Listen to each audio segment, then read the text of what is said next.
What you are about to watch is a compilation of all my daily recap and reviews that I am recording for the G1 Climax 34. Basically, every day that there is a show, I record my thoughts and analysis, and I break down everything for each event individually. I know there are some people who like longer form content, who just want to plop something on and just let it go and listen to it as they do whatever else. So I decided to put all of the previous week's recaps into one longer video with chapters and everything. Maybe this is something that appeals to you. I hope you enjoy it, and be sure to subscribe to the channel if you want more wrestling content kind of like this one. Thanks for watching. It's very nice to have you. Hope you're having a great start to your weekend. I know I am, and the G1 is starting us off with a show that is perfectly fine. Yeah, it's a good little show that we got. Nothing terrible, but on the flip side, nothing great either. We're not talking about anything yet that rivals Konosuke Takeshita versus Yuya Uemura from a couple of nights ago. No, this is a pretty standard, as good as, not as good as it gets, but just a standard, fine, acceptable, well performed, well executed professional wrestling. But if you come and tell me, Warren, I watched it and didn't get the blood boiling, I'm like, no, I bet didn't do that to me. That's for sure. But let's get into this. Show.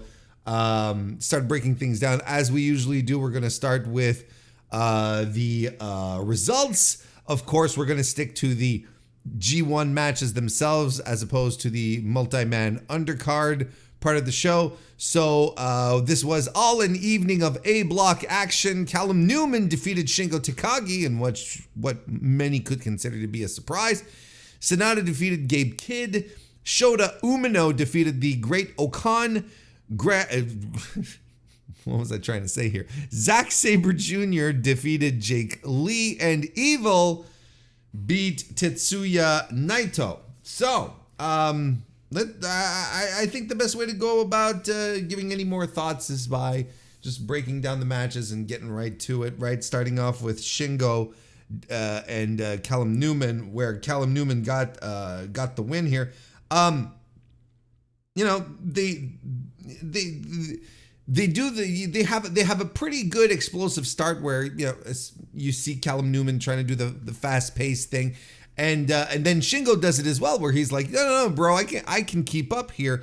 So there's this little exchange between the two. Shingo Takagi beats him up on the floor, suplexes him back in the ring. Golden Triangle by Newman, Noshigami by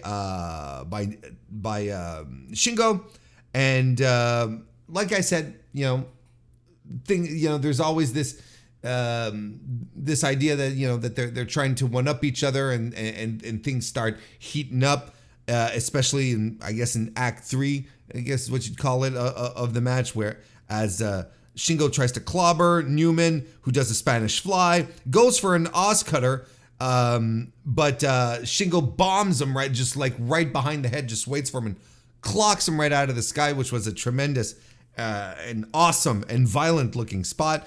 He follows that up with a Poison Rana. DDT by Shingo. Callum pops right up out of the DDT and into the Oz cutter and wins the match. So, look, I really liked this opener. I thought it had a tremendous final stretch, which it was extremely solid, well-paced, quick, energetic, frenetic, big moves. That was all about fighting spirit, really.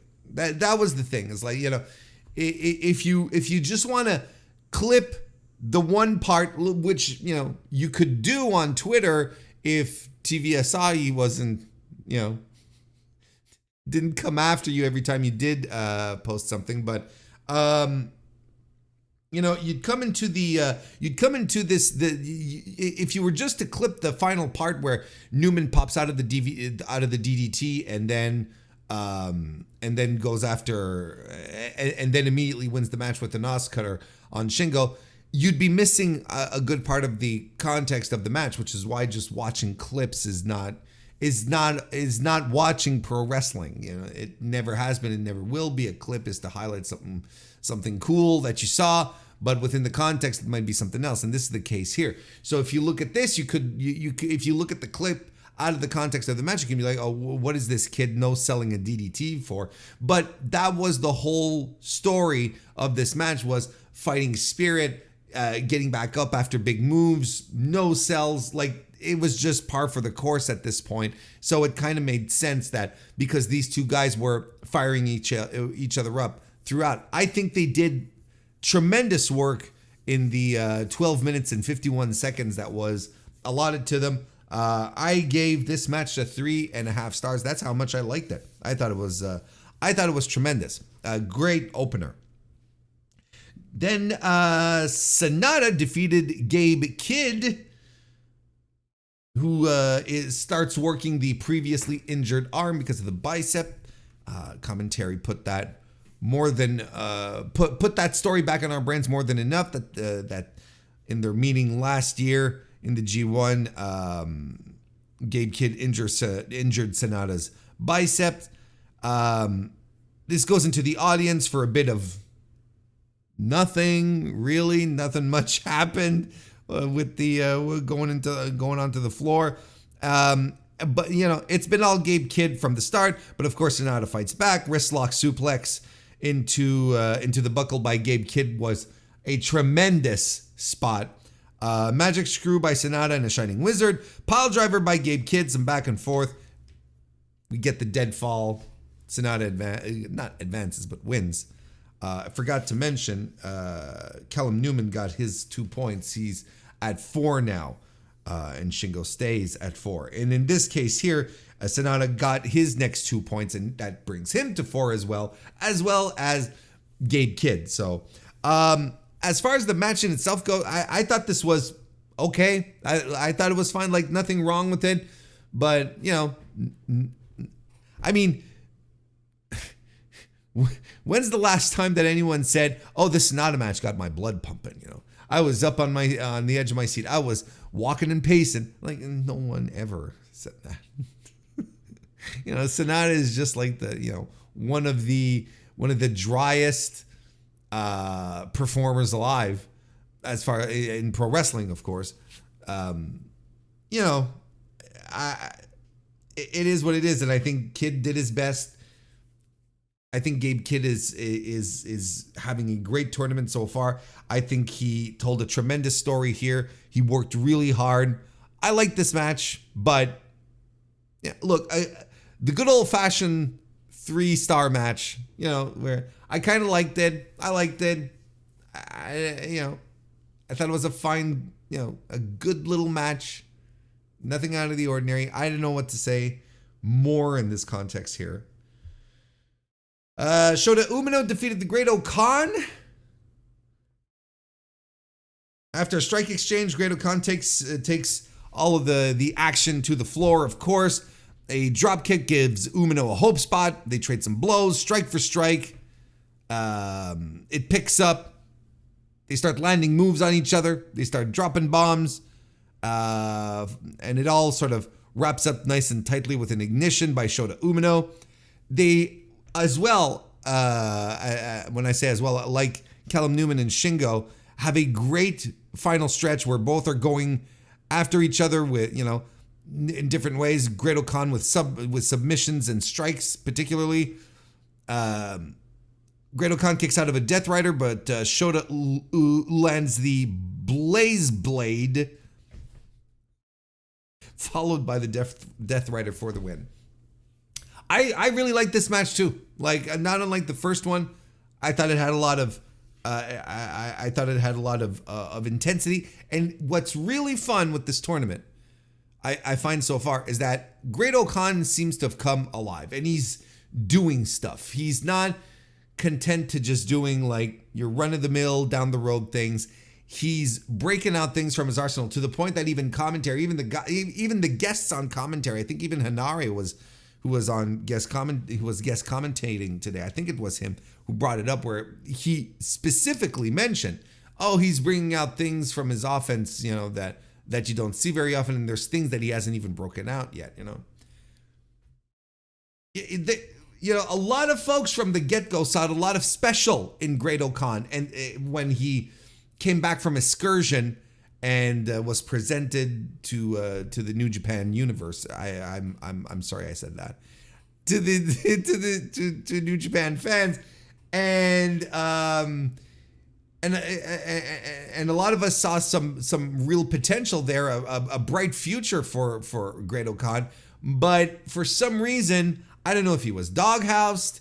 I don't know if he was just like doing a silent form of protest, or he was just disinterested. I don't know what was going on. I feel like for the past 18 months, 2 years, that Great-O-Khan has just been going through motions, just letting stuff happen and not being overly interesting. The matches that he's been having in the G1 so far have been the most interesting he's had in a long time, and this one is included.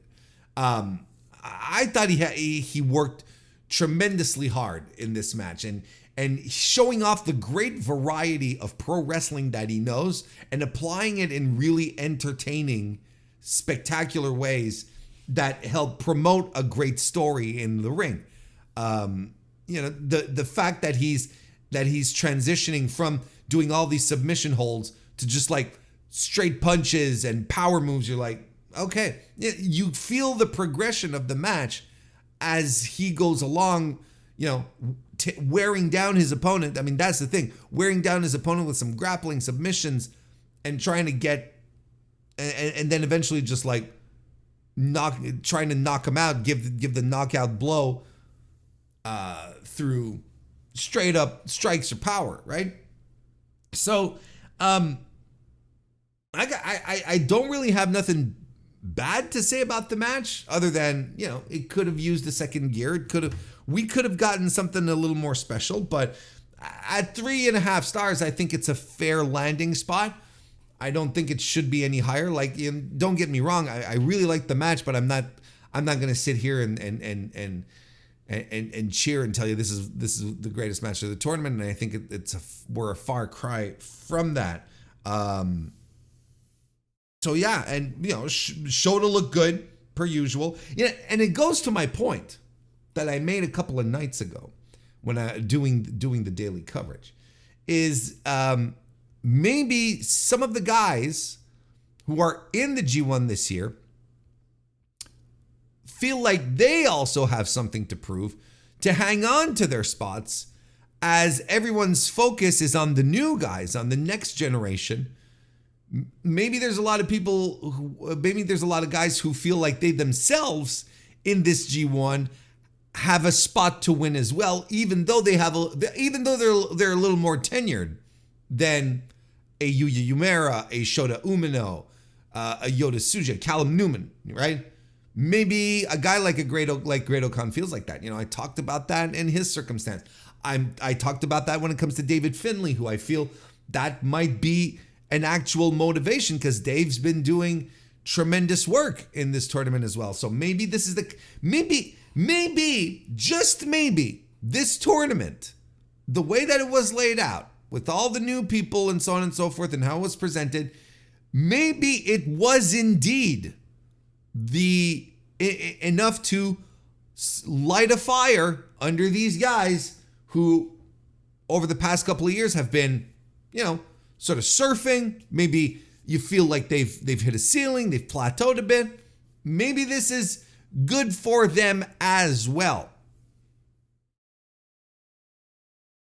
Maybe. Shota Umino now has 4 points. Great-O-Khan still hasn't won a match in this edition of the G1. Despite all this praise that I just heaped on him, he has not won a match so far. Zack Sabre Jr. defeated Jake Lee. Here's the good news. Here is the good news. We got a good Jake Lee match in this tournament. We got ourselves Jake Lee's least offensive match so far. How about that? And look who he's up against. Look who his dancing partner was.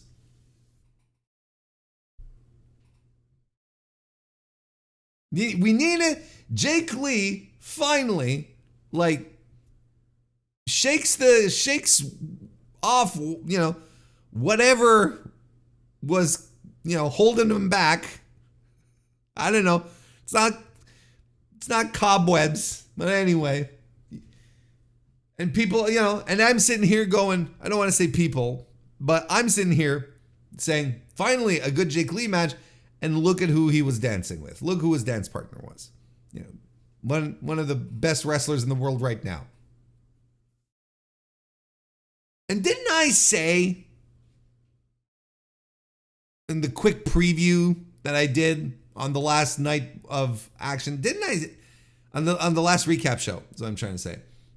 Didn't I say that if there was ever someone Jake Lee could have a good match with, it's Zack Sabre Jr., and if Zack Sabre Jr. can't get a good match out of Jake Lee, then we're doomed? Didn't I say something to that effect? Well, there you go.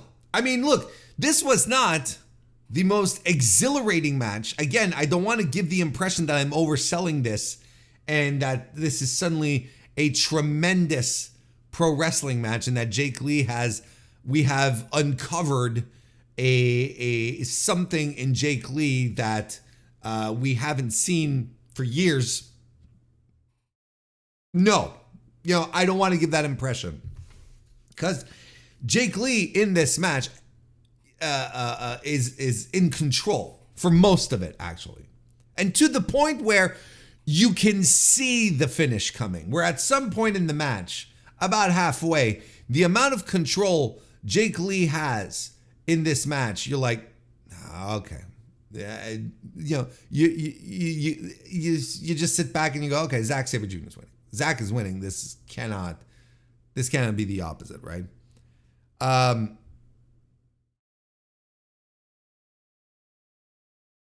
I mean, look, he even tried. Look, the story here is that he tries to play in Sabre's environment, trying to do grappling and stuff because he's tall, because he has the reach advantage and whatnot.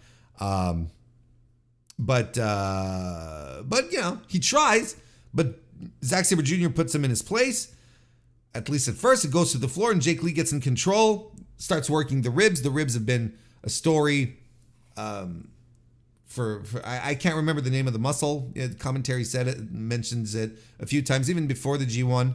They were talking about his rib muscles. I don't know, that have been an issue for him.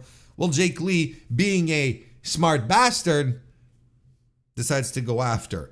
And he goes after them multiple times. After a long control segment, Zack Sabre Jr. explodes with strikes and open palms.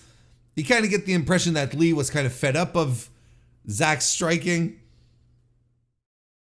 But, he gets back in control after that. But at the end, Zack wraps him up into that submission where he locks both arms behind the person's back with his legs, and it just looks extremely painful. And everyone immediately taps out, just like Jake Lee does. There's no struggle to get to the ropes. No, this shit hurts.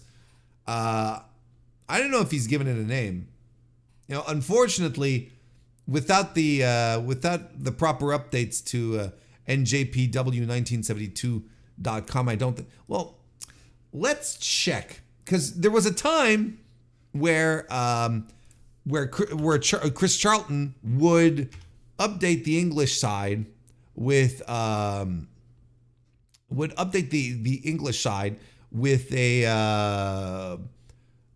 whenever Zack Sabre Jr. would win with a goofy submission, he'd update it with whatever name Zack gave him, right? And So, I don't know if this is, I don't know if the name was updated, is what I'm trying to say.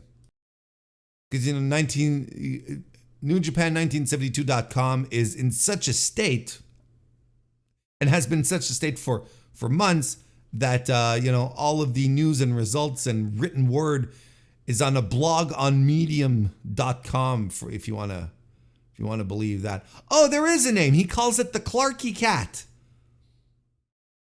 He calls it the Clarky Cat. Well, there you go. So he locked in the Clarky Cat. How about that?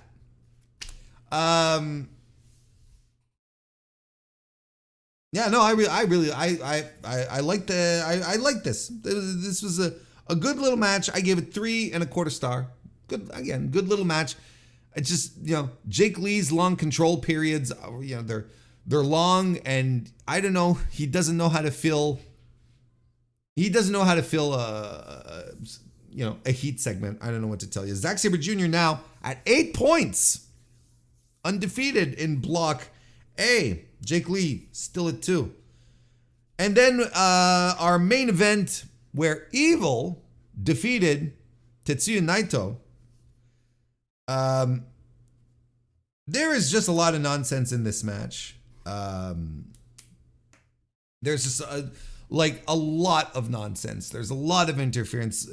I kind of regret talking about how the House of Torture interference is not so bad because they're cheating to win, and there's a little bit of interference, but at least you don't have the parade of interference where everyone starts running in. Well, everyone started running in here, and we should have known that was going to happen because Yoshinobu Kanemaru was added to the tour in the undercard, so of course he was going to show up. There's just, this is a match that served to mask or keep Naito from having to do anything overtly physical. So nothing in here that he did looked bad or, continued to perpetuate the narrative from the past, from the beginning of the G1 in his regard. But also you just sort of shrug your shoulders and, you go, oh, stuff is happening. There's ref bumps and more ref bumps. And, you think Naito might overcome because he avoids getting powder in the eye by Dick Togo, which I guess is his thing now. And he avoids the whiskey mist by Kanemaru as well. And Bushi is there. He was on ringside commentary on the Japanese side, and he takes out Kanemaru. But and then there's one of these. There's a Destino that lands and hits, but Evil kicks out, and then he hits Everything Is Evil afterwards and gets the win. I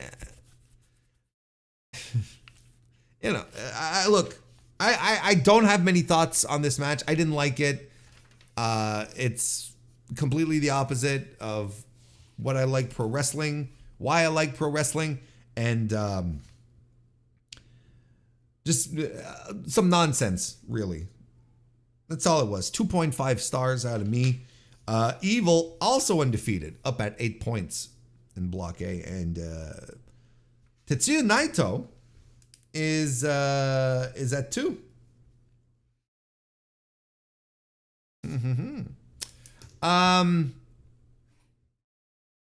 So that's the. Do I have any recommendations? No, I don't have any. I don't have any recommendations for this show. It's pretty much, like I said, it's just it's inoffensive. Like, there's nothing outright. Like, I didn't like the main event, but I'm sure some people will be like, oh, Warren, it's fine. But it's not for me. But I didn't think it was terrible, bad. It's just like too much nonsense. Takes you away from the match. I don't like it. I don't think it's good. We're handing around mediocre territory here. So, skip the main event is nonsense. But you know, maybe I'm not as sore about it because I was expecting it. Maybe because deep down inside I was like, well, look, it's Evil and Tetsuya Naito in the main event. There's going to be nonsense. There's going to be interference and nonsense. So that's kind of what happened. But I got no recommendations. As much as I've been talking very fondly of a lot of the wrestlers here, there's nothing where I could say, you need to go back and watch this. I think this is skippable. I think overall, night 5 is skippable. Unless you want to see what a not bad Jake Lee match looks like.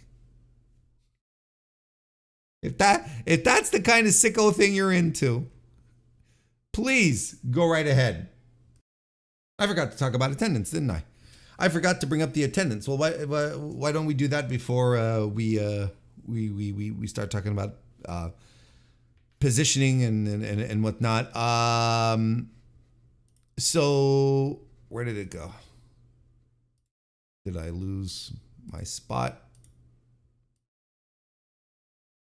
Hang on a second. Okay, we're good. We're good. All right. I'm not editing this out so that you can see what kind of nonsense I get up to. All over the place I am, I should say. 1,616 in attendance for night 5 in Nagasaki at the Dejima Mess Nagasaki. If we were to compare to last year's night 5, which was in Niigata, in Japan, at the Aor Nagaoka, 2,361 people were in attendance. That's a big difference. It was also one of the best shows of the tournament as well. It had that tremendous Okada Taichi match. It had that incredible Shota Umino Kaito Kiyomiya time limit draw. This was a big show, and clearly drew better business. Of course, we were not in the same town. The last time New Japan was in Nagasaki in the same building goes back to 2023, where they were on a Road to Destruction match, just like a Road 2 show. Nothing of note happening here, and it drew 1,380. So they drew a little more for a G1 show. I don't know if, off the top of my head, I look, certainly good for them for drawing more, but this is a G1 show versus a nothing Road 2 show from the year before, versus a nothing Road 2 show, right? And you only draw just about 300 people more. And it's a convention hall, right? That they do here. Let's see. According to their website, they say the convention hall capacity is 3,000. So like I is that 3,000 like for the one room, or is it multiple rooms? Like I don't know. I couldn't say. I don't know how this venue was set up for. It's again, good on New Japan for drawing more, but if a G1 show only draws 300 people more than if it only draws 300 people more than a previous show, which was a nothing Road 2 show, I don't think it's that impressive. But like I said, they still drew more. Am I splitting hairs? Am I being a dick? Maybe, But New Japan, they're getting a little weird with their attendance thing. Like they're patting themselves on the back for selling out Korakuen Hall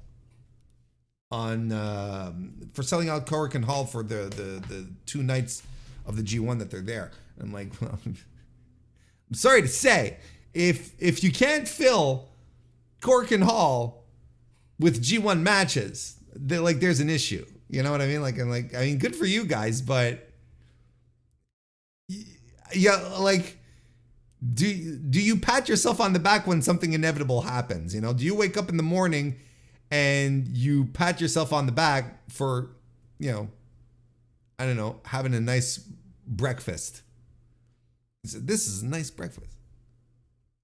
And your breakfast is just your basic, a bowl of cereal, maybe a toast and some fruit, just nothing out of the ordinary.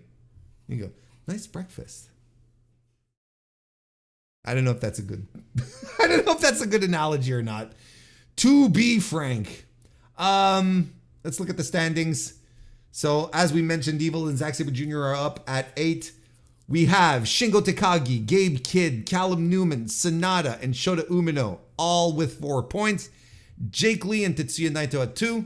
Great Khan still with nothing.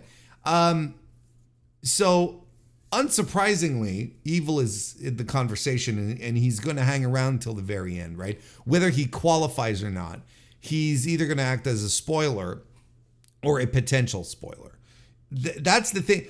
As much as the matches annoy me, this is always this is Evil's biggest strength in the G1, is being this unpredictable force that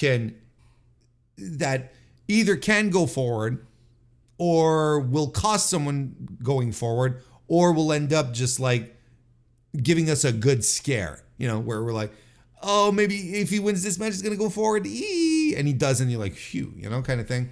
That's the biggest strength that Evil has throughout his entire year, is in these tournament situations, in the G1 specifically. He's a great tool to create anxiety and uncertainty moving forward. Zack Sabre Jr. at 8 points.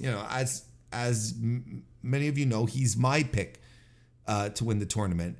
And I'm kind of anxious at this idea that he's, speaking of anxiety, right? That he's, I'm kind of nervous and anxious that he's on this win streak so early.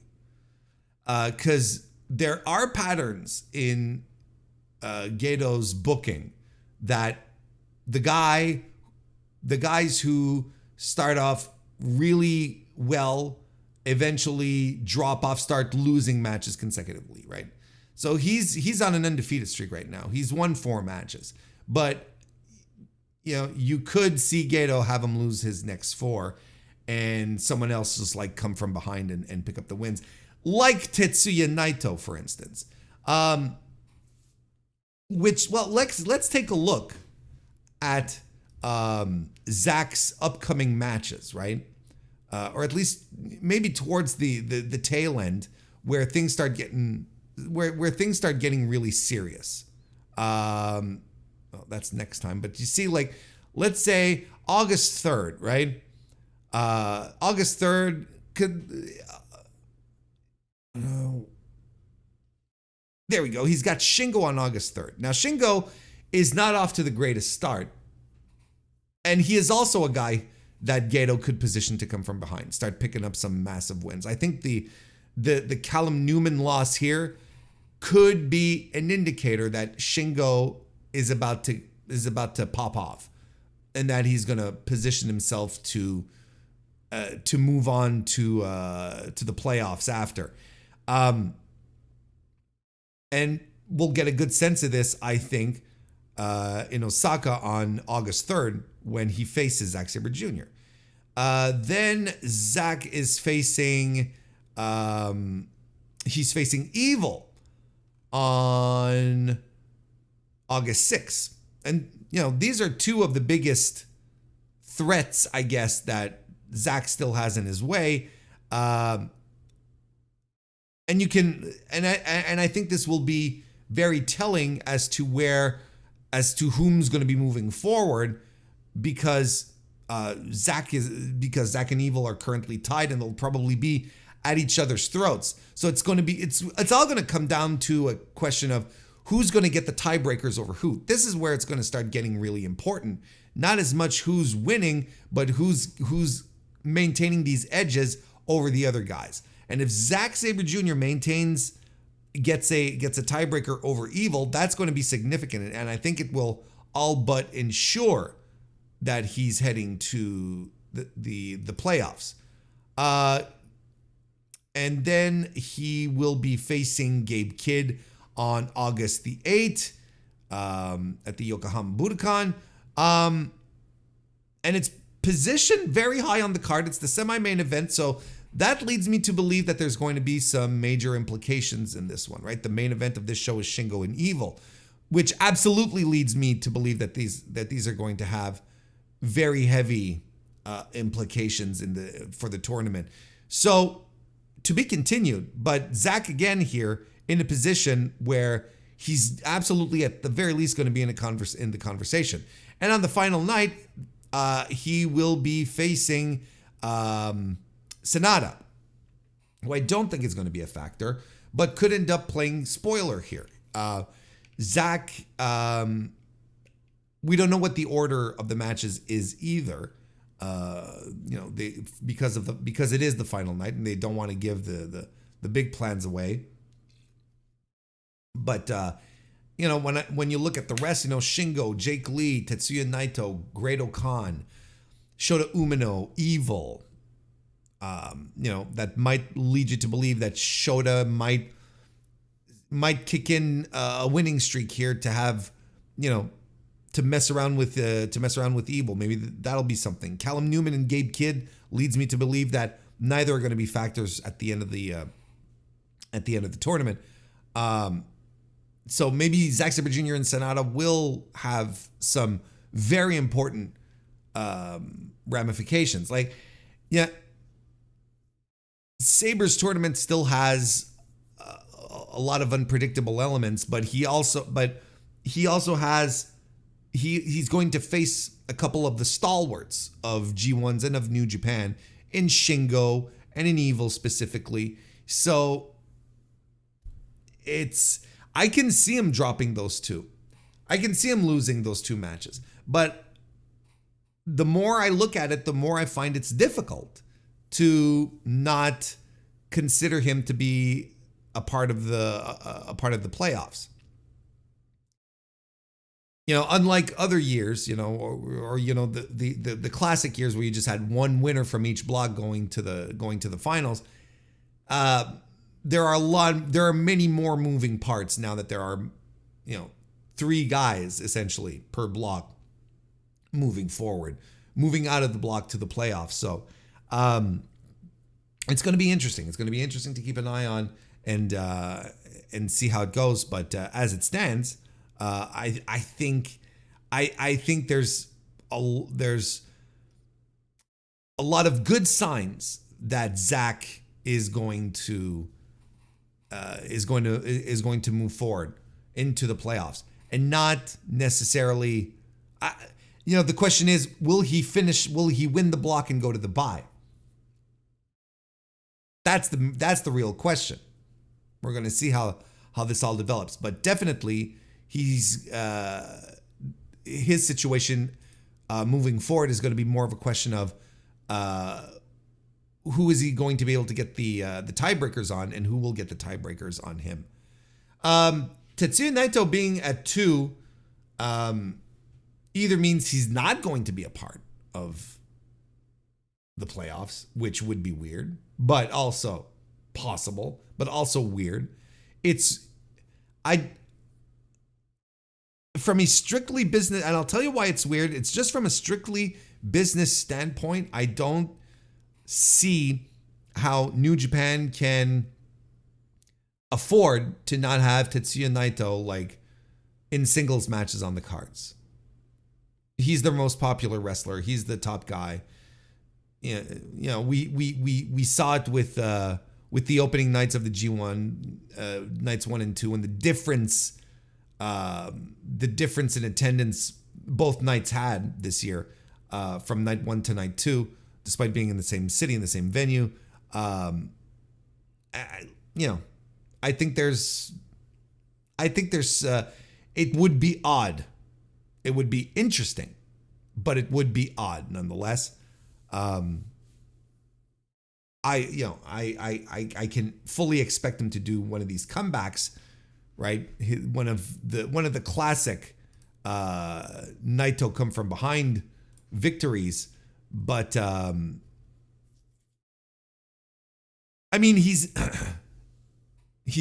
given up already a couple of let me see here. Wait, I'm in the wrong block. There we go. Because he's already given up some significant tiebreakers. Like he's, Evil has the tiebreaker on him, Zax has the tiebreaker on him, and Shingo has the tiebreaker again. So it's 3 guys that are all credible enough to move on to this to move on to the playoffs, and they all have tiebreakers over the champ right now. And who's left? Gabe Kidd, Callum Newman, Great Khan, Sonata, and Shota Umino. All, in any other year, you'd sort of shrugging, Naito's got this, right? But there's a lot of volatility. There's a lot of unpredictability. So it's hard to pin down. But Naito is, up at plate with 2 strikes, having given up the tiebreakers from 3 of the top guys in his block. I mean, that's not looking good for him. And obviously, we're on elimination watch for Great Khan. I think that's pretty obvious at this point. It's way too early to start talking about eliminations. If Great Khan,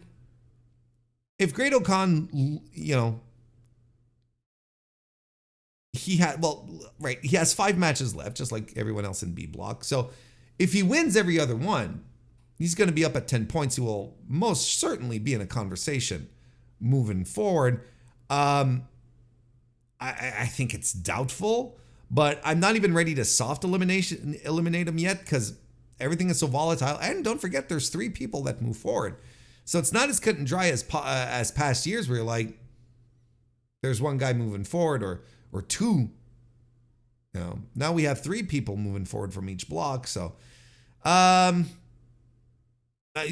he's on that watch. It's not looking good. He may be the first guy to be eliminated from the tournament, not just Block A, but from the tournament. You never know who's he got coming up next. Well, let's talk about the next night of who's he got coming up next? Who has he got coming up next? So that would mean that'll be in Fukuoka, right? On the second night of Fukuoka, and he will be taking on Jake Lee. So that's actually a toss-up when you think about it. It's really a toss-up. We'll have to see. But as it stands right now, I kind of said it. We're going to Fukuoka. Gotta get the U in there. Fukuoka. For the next 2 nights, starting tomorrow, July 28th. We're going to be starting off with some B block action in this back-to-back Fukuoka spin moment. Don't call it a tour. El Fantasma will be taking on Bolton Oleg. Oleg Bolton. Bolton Oleg. Yuya Umera. I don't know. Oleg Bolton. Yuya Umera taking on Jeff Cobb. Henare will be facing and Yuya Umera versus Jeff Cobb. I don't want to give you the impression that I'm brushing this off. Umera's been on such a great streak in this tournament. I'm gonna be I'm going to be paying a close attention to this because with the way things are going right now, Yumera should get the win over Cobb. And I'd even go as far as to say, get the win over Cobb, and then when all of this is said and done, toss our boy Yuya into a TV title match, on whatever upcoming tour they have with Cobb, and I'm sure that it will deliver. Yuya is turning into a star in this G1. This is he's becoming an MVP here. Henare will be taking on Konosuke Takeshita. I'm excited for that as well. Dave Finlay versus Ren Narita. And Hiroki Goto in the main event, taking on Yota Tsuji, which has the potential to be sneaky great. Goto's been tremendous. He's always been tremendous, but he's a fantastic worker. And, Yoda is in a position where he wants to prove himself and so on and so forth. We've got some stuff to break down. It's been another very good show. The G1 so far, the G1 so far has been good. There's no matches that will blow your mind. Nothing. It's kind of, I feel like I'm repeating myself, but nothing that, so far you're going to walk around, pace and do some walking and pacing is what I'm trying to say. You're not going to, it's nothing that that's going to pop you out of your seat, but everything has been solid. Everything has been good. This has been a good watch so far. The hits are much more numerous than the misses. I think, tonight there were two really, really good matches, on top of it all. Look, we'll just get right into it. If you're watching on YouTube, though, do consider leaving a like and a subscription if this is the first time that you're here, because this is part of my daily G1 coverage that I do every day. When there's a G1 show, I pop in and I give you a breakdown and analysis and reviews and all that good stuff. So if you don't want to miss a thing, go right ahead and do that. Or if you're listening on your favorite podcast application, same as well. Plus a little 5-star review on Apple Podcasts and a 5-star rating on Spotify would help tremendously on top of that. Just saying. But let's get right to it with the results of today's show. Bolton Oleg defeated El Fantasmo. Jeff Cobb defeated Yuya Uemura. Konosuke Takeshita defeated Henare. David Finlay defeated Ren Narita. And Hiroki Goto got his New Japan Cup win back by defeating Yota Tsuji. So right off the bat, let's go with the opener. El Fantasmo defeating Bolton Oleg. I thought this was quite good. I thought this was a very good opener. Oleg dominates to start, and to start things off, stalling suplex, tries to pull it off, but ELP wriggles out of it. Crossbody lion salt combo by ELP. Nothing wrong with playing the hits, but Oleg gets him into the gut wrench. He sort of rolls through it all, and he gets him in the gut wrench swing thing, swings him a couple of times, tosses him. You know the drill by now.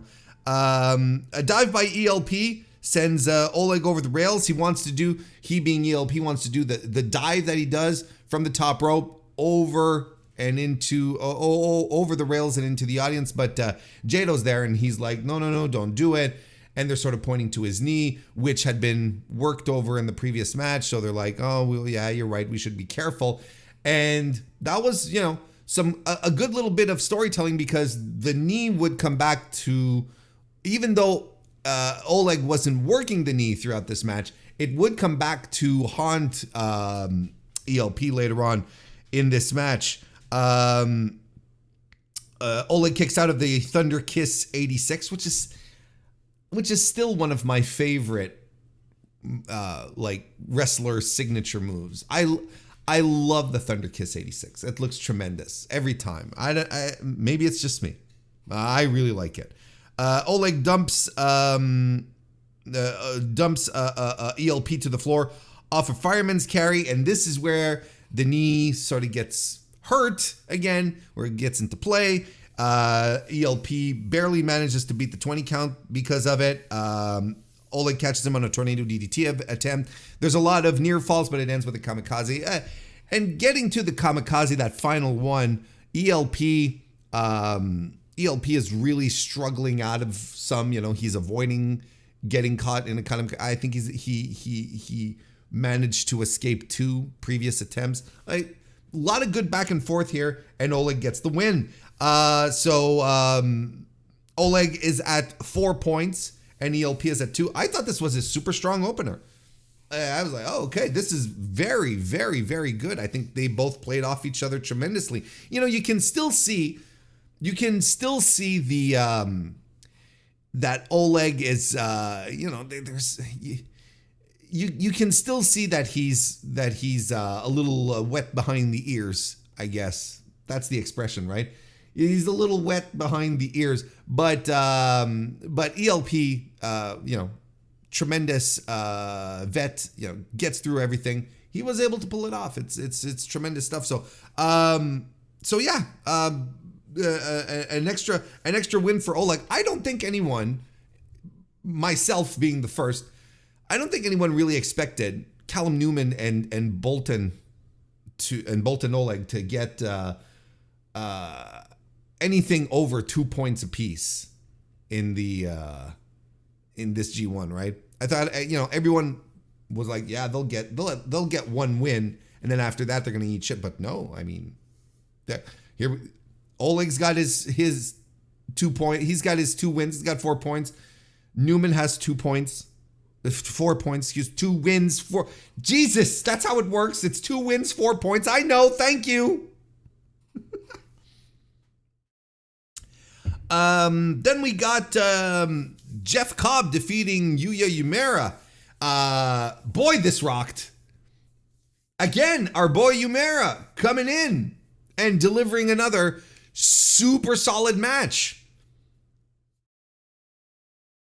And look, the match starts off and you got Uemura trying to get some offense in, but Cobb is the big meaty man and he's no selling stuff, or he's blocking things, He's just being Jeff Cobb, really.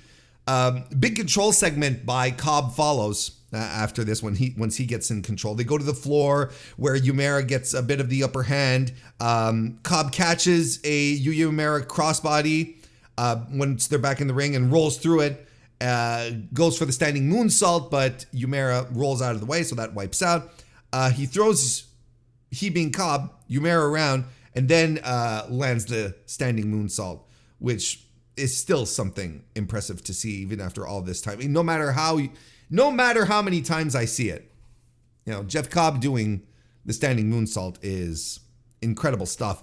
Top rope crossbody. A German followed by a German suplex and followed by a dragon suplex by Uemura, who also lands a frog splash, calling it Walker Stewart called it the high fly flow, of course, and then goes for another high fly flow, but Cobb moves out of the way. Uranagi by Cobb. Uemura gets a few near falls, but Cobb lands the F5000. And the Tour of the Islands. We're done.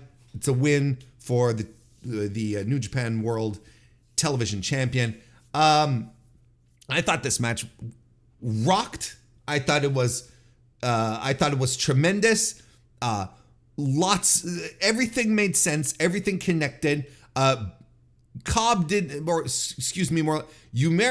I think, still felt like he was fighting from beneath, but not as much as the previous matches where that was clearly the signature. Here he was getting a lot of offense in, he was doing a lot of great stuff, and they were dropping bombs on each other. This was a good, hearty, solid professional wrestling match that really started amping up towards the end. Some great feeling.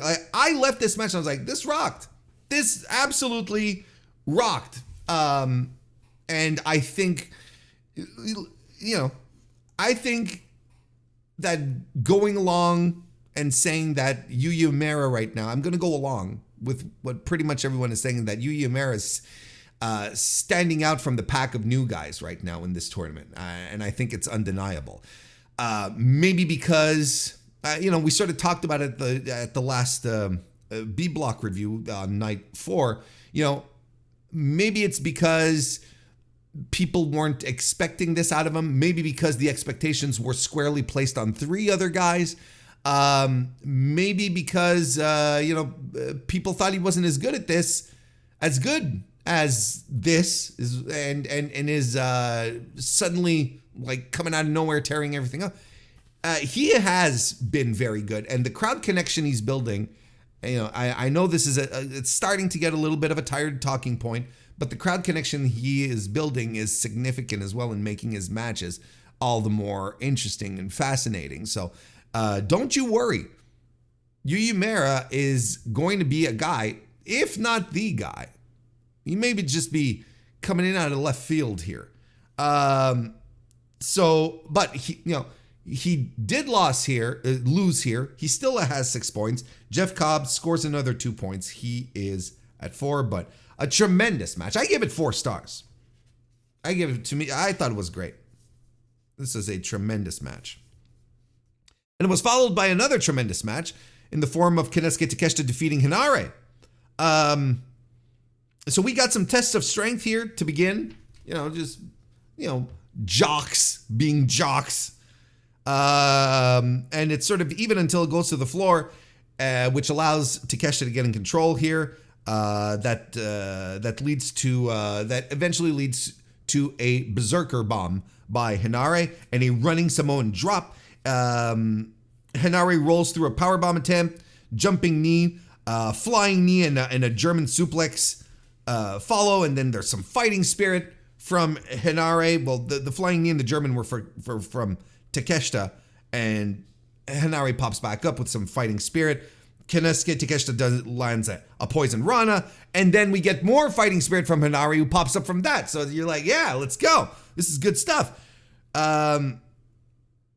He drops Takeshita. Both men are down. A little later on, we get a blue thunder bomb by Takeshita. Big strike exchange between the two, which they trade big blows on each other until Hinare takes Takeshita down with one of those wild missile headbutts, which are absolutely crazy.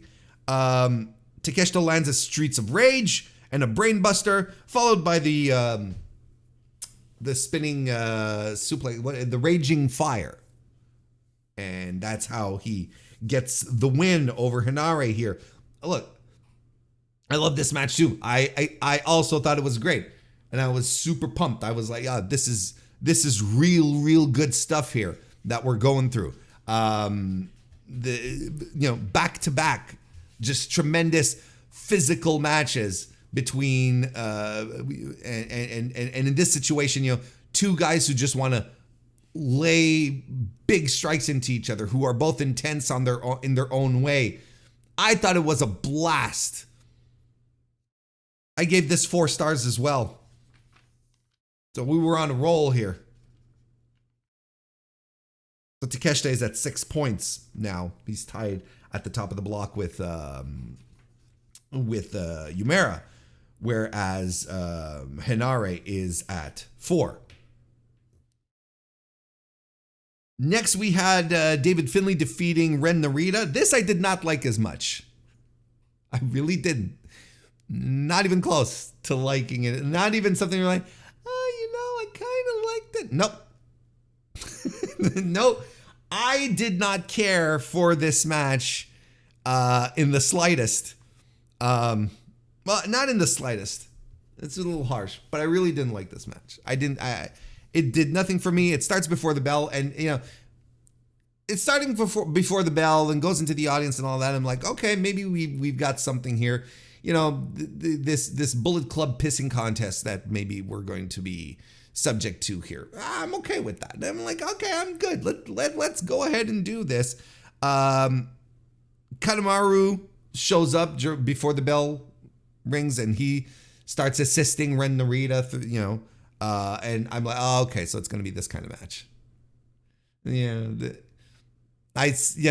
then and there, I'm like, oh, okay. All right. Well, so much for that. And my instincts were right. Once the bell rings, Ren Narita, once they're in the ring and the bell rings, Ren Narita sends everything back to the floor. He does a neck breaker over the rail, uses a chair while Kanemaru distracts the ref. Finley clotheslines Ren Narita over, once they're back in the ring, over the top rope to the floor. So there's a lot of action happening on the floor.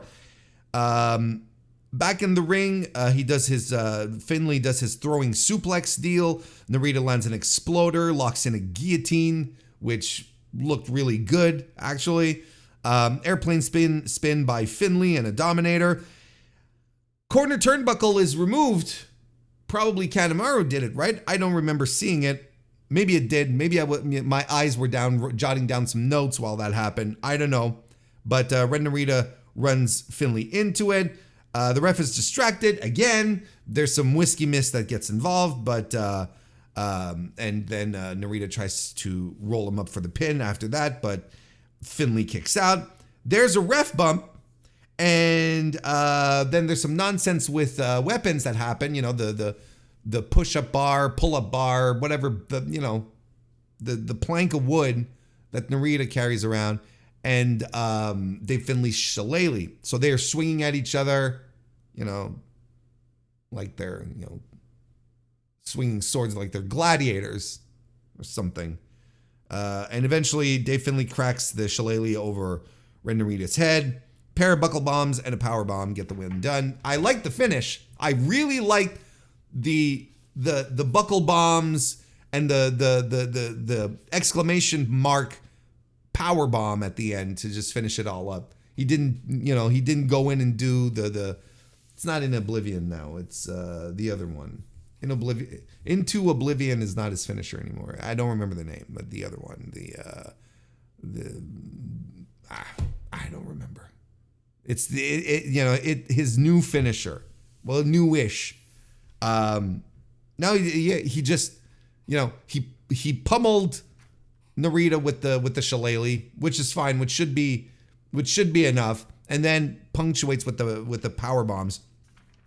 So and despite the fact that I like the finish a lot, this match has all the stuff I don't like. It's just all this nonsense that I really, really don't care for. Lots of interference, just a lot of bullshit in this match and stuff that doesn't get me interested in it. And it's a shame because, I was excited to be able to come back here and, keep telling everyone that Dave Finley's G1 is tremendous so far and he's been doing great work. Not that he didn't work hard. It's just, it's not the showcase here. It's all the other nonsense around it. And that's not why I watch pro wrestling, especially not the G1. Anyway, Dave Finley gets another 2 points. He's at 4, and Narita stays at 4. And in the main event, Hiroki Goto defeated Yota Tsuji, which was as I mentioned, a rematch from the New Japan Cup Finals earlier this year, which was a tremendous finals. I loved that match, and I think I loved it more than this match, but this was also very good. Tsuji gets in control early on. He has he applies body scissors. Goto fights back, gets stomped for his troubles. Then Goto comes around again, lands the Ushigoroshi. They strike, and Goto takes him down with a huge lariat, which is always a great signature move from Goto. A stomp by Tsuji follows, and he's just beating the tar out of Goto. Goto is dead weight at this point. So, Tsuji keeps on him, does a sit-out slam. GTW by Goto when he mounts a comeback. Kicks Tsuji, runs right into a lariat. Tsuji tries to struggle from, he gets put into the position to do the GTR.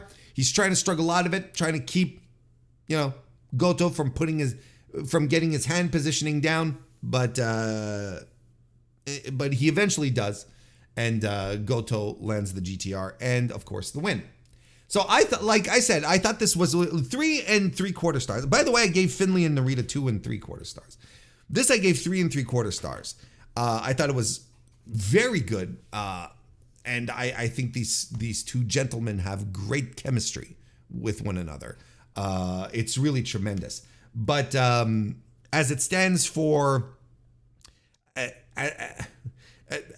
it stands in this match here, I didn't feel like Tsuji was invested in this match. And sometimes I get this vibe from Yota Tsuji where sometimes he feels a little too disconnected from what he's doing, right? And I know he's not like Mr. Explosive who just, goes on, is always on this high level, high octane level. I get that.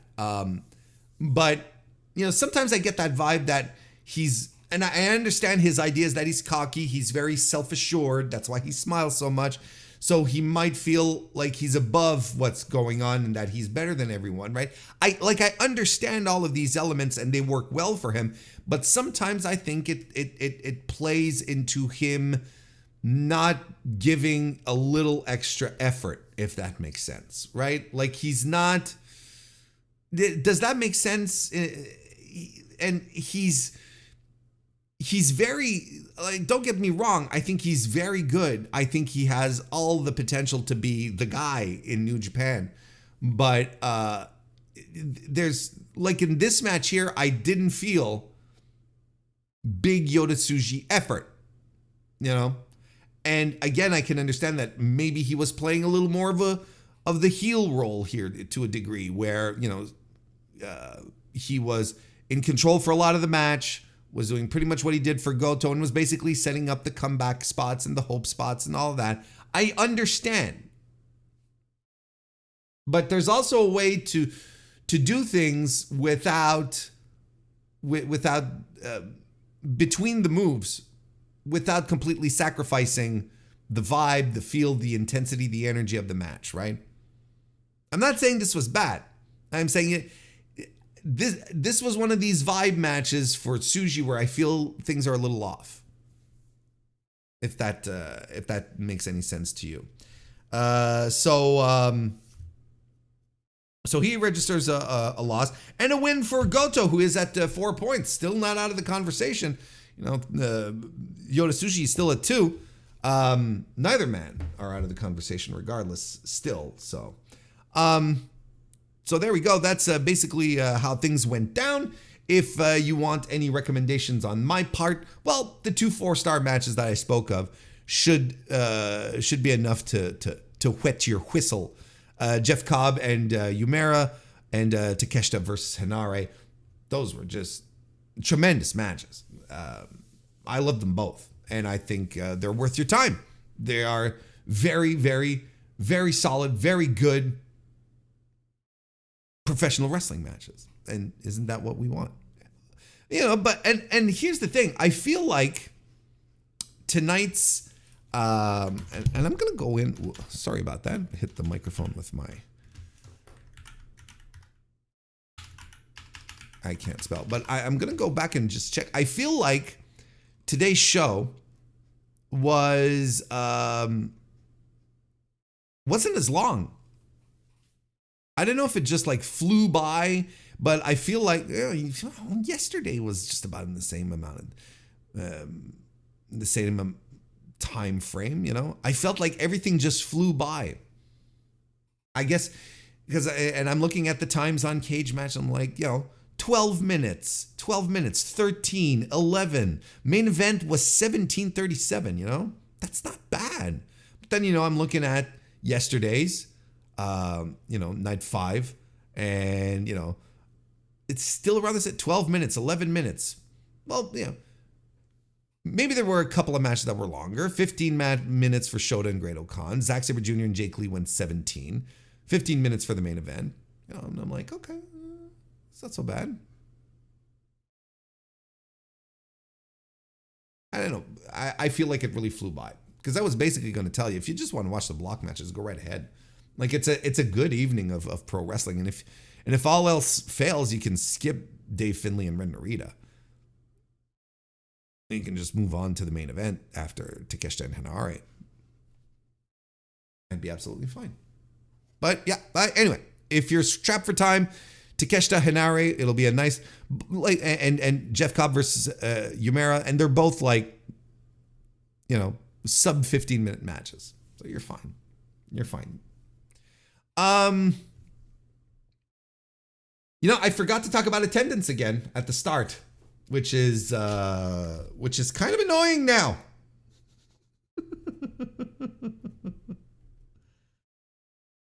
It's kind of annoying. I keep forgetting. I put it down on my on my list here.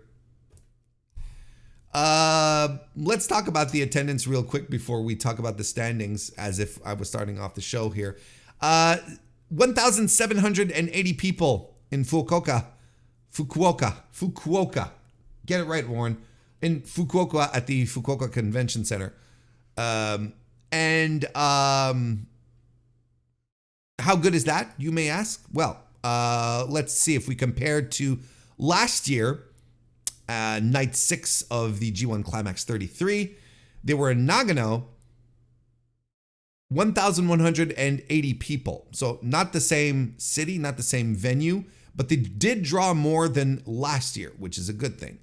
However, if, New Japan was in the Fukuoka Convention Center not that long ago, just this past May for Wrestling Dontaku. They did both nights there, I should say. Night 1, 2,440 people. Night 2, 4,238 people. Night one of Wrestling Dontaku, of course, was Nick Nemeth versus Hiroshi Tanahashi. You also had Dave Finlay and Yota Tsuji as the co-main event. And the main event of night 2 was John Moxley defeating Ren Narita for the IWGP World title.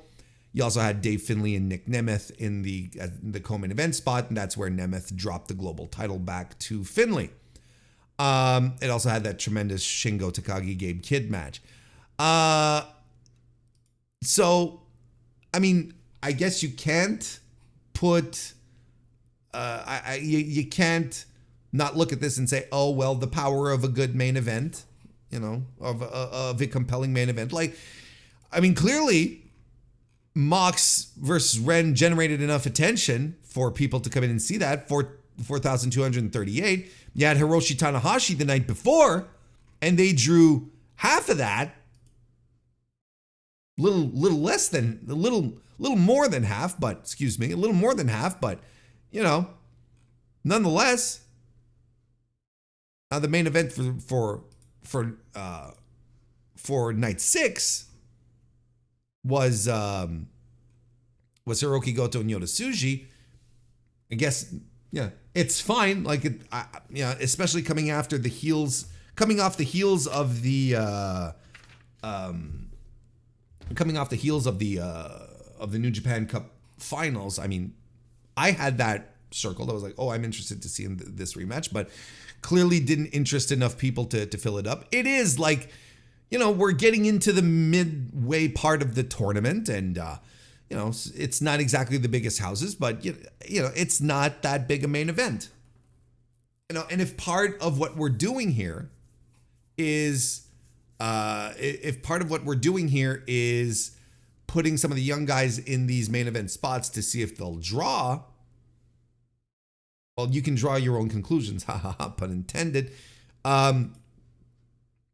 Because nonetheless, night 6 this year drew better than night 6 last year, but was clearly under both nights of Wrestling Dontaku, which was, just about 2 months ago in the same venue in the same city. So, I don't know. I'll leave it at that for now. But, if we're going year over year, this is a better night 6 than it was last year. And that's probably a very good sign. I think it's a good sign for a night that didn't have, the But listen, what we'll be able to do tomorrow, what we'll be able to do is compare tomorrow when we come back to Fukuoka, and because the we're doing back-to-back nights, right? And in the main event, we've got Tetsuya Naito, so that will be a very good indicator. You know, we'll absolutely talk about this tomorrow, and we'll try to do it at the start of the show instead of in the middle, like I'm doing here right now. We're halfway through, basically almost halfway through the tournament, and I haven't figured this out yet.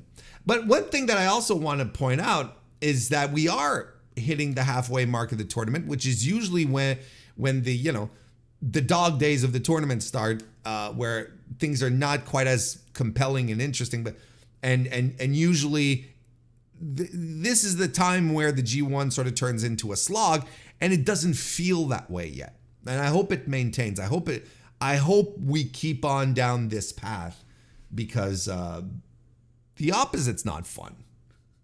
Just as simple as that. It's not as fun. Let's take a look at the standings now in Block B to see where we're at. Yuya Uemura and Konosuke Takeshita are both at the top at 6 points. Then we have the Logjam in the middle at 4 points. Hinare, Narita, Bolton, Cobb, Goto, Finley all have 4 points. And rounding up the bottom are Yoda, Tsuji, and El Phantasmo, both at 2. I don't think Yoda Tsuji is going to stay at the bottom much longer. It doesn't make sense to me. But look, this is what I had talked about on the preview show, and that was my expectation, and this is what's happening. This was the block where there was going to be more volatility, more competition, where people would be trading wins as opposed to 2 or 3 people running away at the top of the block. So it's a much more interesting feel, like it's anyone's game at this point. You can't even start talking about who has the best chance to move forward. Like, the block is so incredibly volatile still right now. I think I can't imagine Tsuji staying down at 2 points. I think he might just be the comeback kid for the tournament. I can't imagine him not making it to the finals here. I think Takeshita is going to continue on a good streak. And look, I don't know how they booked Uemura. And I know that booking a tournament is something you do ahead of time, and you sit down and you think of a lot of things. Like, there's a lot of thought that goes into booking a month-long tournament like this one. So I don't know how Gedo had planned to use Uemura moving forward in the tournament, but seeing how good his matches have been and his reactions have been from the audience, I would consider shuffling things around. Like, if I had booked him to win like his first 3 and lose everything else, I'd reconsider that. I wouldn't necessarily just continue down the path of Uemura not having a great tournament. No, I'd go harder. I might revise some things. I might have a meeting with some of the talent and be like, okay, dude, you were supposed to finish with so many points, but we're changing things up, kind of thing. I mean, it's working. It's working, and Uemura, I think, is only going to be hotter as the tournament advances. And as it stands right now, we might just finish the tournament saying, what a breakout performance. He made himself into a star, into an invaluable resource for New Japan through this tournament. So far, like, he would have to completely flub it, I feel, at this point. Right? I'm sure you agree with me. It's been good. He's been doing really, really good. So hopefully that maintains. So as I mentioned a few moments ago, we're back in Fukuoka tomorrow, the 29th of July. These are the matches in A block that will be waiting for us. Callum Newman versus Evil. I don't know why so many people are so incredibly hard on Callum Newman, and I'll probably end up talking about it more tomorrow. But I don't think there is another wrestler who is under so much scrutiny. And it's probably because of the Will Ospreay connection, which I had mentioned might have been a bad idea to lean into. I talked about that on the first night of Action. The first night that he came out sporting new gear and that it was very, very Will Ospreay inspired. I was like, this is not good, because all people are going to do are make these connections and they're not going to give him room to grow. I don't understand why people are so hard on a 21-year-old kid who is not being ultra pushed, who's not being shoved down our throats as someone who is, who is meant to be this champion by the end of the year. It's Callum Newman. He's a guy who's mostly, eating losses in the tournament, who fought his way in. Au contraire, I think this is a compelling story, but I'm seeing people turn on him, and I do not understand. I don't understand wrestling fans sometimes. The kid is 21 years old. It's clear what his role is in this G1. Sure, he picked up another win, which surprised us all. Does anyone think he's going to qualify for the playoffs? Probably not. I say probably because this tournament has been, there's been surprises all throughout so far. I don't know. It's so strange to me, but I'll probably end up talking more about that tomorrow. Great O'Khan will be taking on Jake Lee. Good luck. Good luck to Great O'Khan. Trying to get the best out of this guy. Great O'Khan, who has been having a very good tournament so far as well. Shota Umino versus Zack Sabre Jr. That should be a fun one. Shingo Takagi versus Gabe Kidd. Circle that one. That should be tremendous. And Tetsuya Naito versus Sonata in the main event. That can go either way. Sonata's not having a bad tournament, but he's so Sonata to me that, it's just like, okay, but he's not bad. We'll see how it goes with Naito tomorrow. You'd think Naito has to start building up wins, but I also speculated on yesterday's A Block review that maybe Naito just doesn't make it to the playoffs this year. Maybe. Or maybe he's going to have one of his classic comebacks and we're all going to sort of, knock our heads back and go, oh, of course. With a comeback that last year I was clamoring for and was excited for because I thought he was the guy and the Wrestle Kingdom spot was the perfect time to do it. Whereas this year I'm like, do we have to do Tetsuya Naito coming from a huge loss deficit to qualify for the playoffs and then eventually win the block? Do we have to do that? Probably not. Probably not this year. But here we are. We are back with the of course today is July 29, 2024. And we were in the Fukuoka Convention Center in Fukuoka for the second of two back-to-back nights. Now, a little, if this is your first time popping in, a little bit that's been happening on this podcast over the past couple of days is that I've been telling myself I want to start the show by talking about attendance, right? And I always end up talking about attendance later in the show because I forget. What do you want from me? It's just something that happens. And I'm all ready. I'm all set. I'm rubbing my hands together and I'm going, all right, let's go. Attendance, let's get it going. And I don't have the numbers.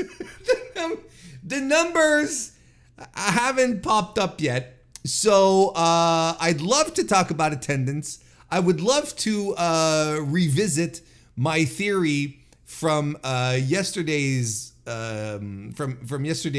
recap and review that that night 2 would probably draw more than night 1 because Naito was in the main event. Yesterday was Goto and Yota Tsuji. Fine, very, very good main event, actually. But, not exactly the kind that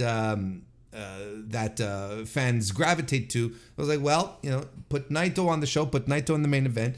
You will probably get more people in, especially with Sanada, former IWGP World Heavyweight Champion. So, look, we can't verify this. So I'm putting an asterisk here, and we'll probably talk about it if the numbers do show up in 2 days from now when we're back for night 8. How about that? But trust me, as you can tell, since I'm talking about it at the start of the show, my intentions were pure. I was into this. Look, between you and I will refresh this.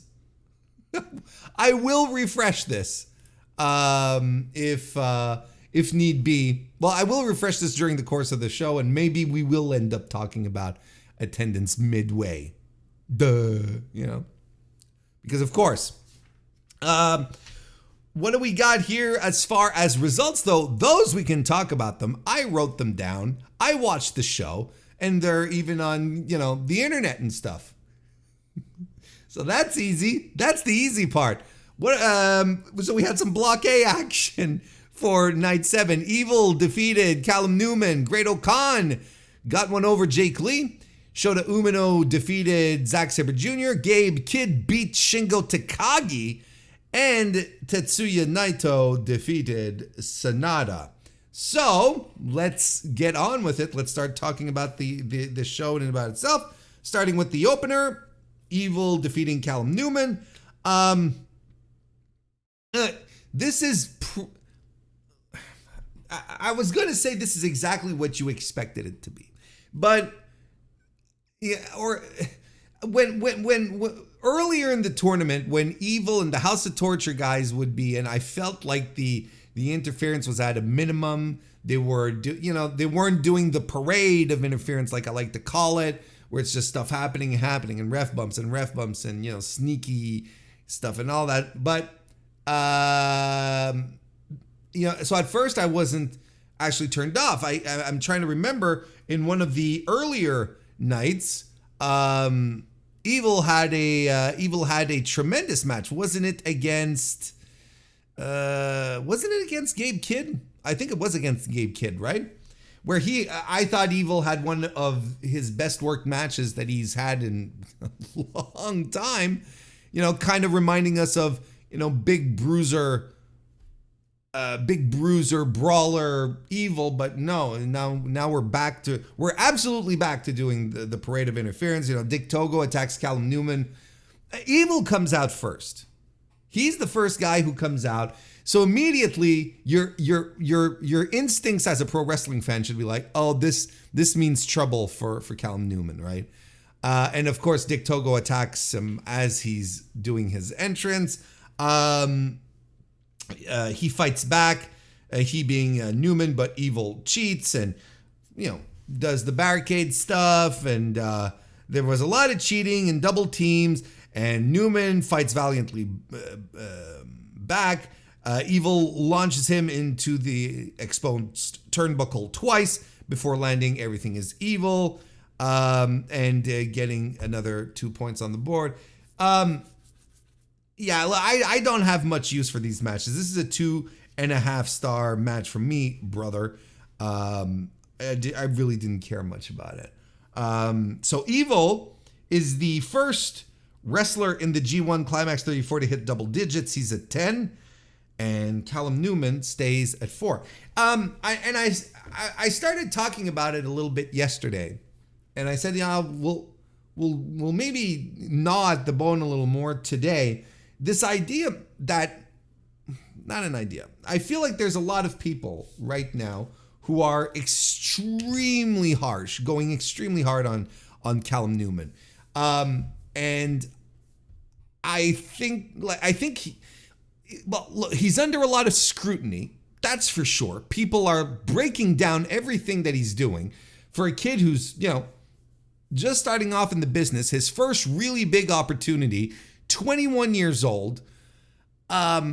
I feel like he is under a tremendous amount of pressure by wrestling fans who seem to want him to be good already. And I talked about this on the very first recap show that I did on night 1 on this series right here.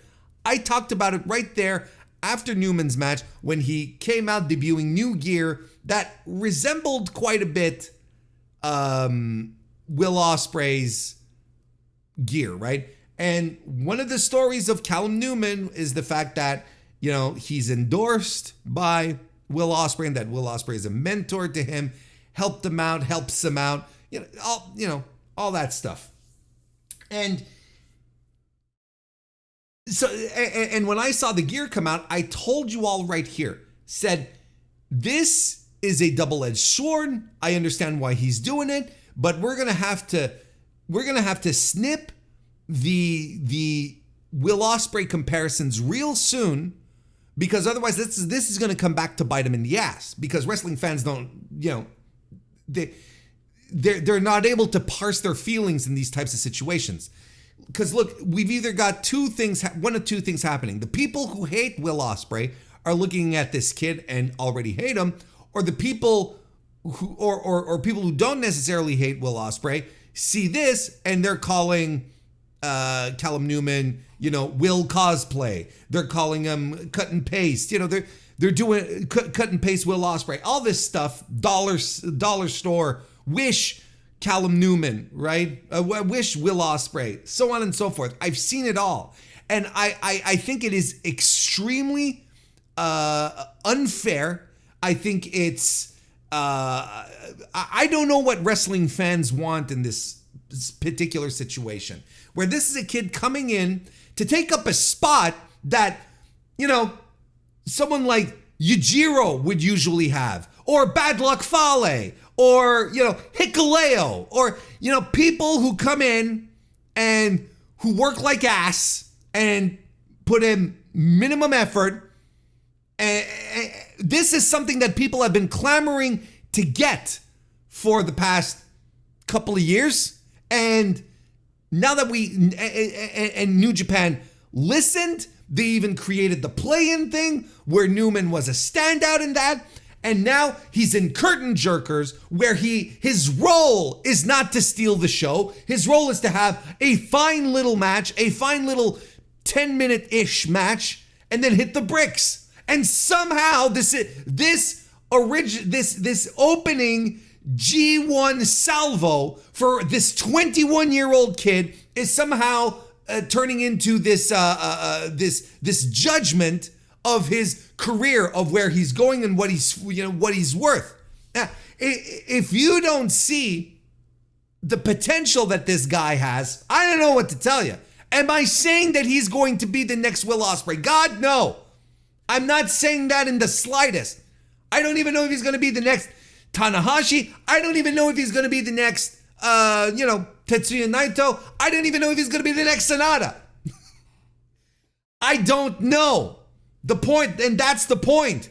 He is raw potential right now, and he's figuring stuff out. He's figuring out how to make it all work together in a ring. He's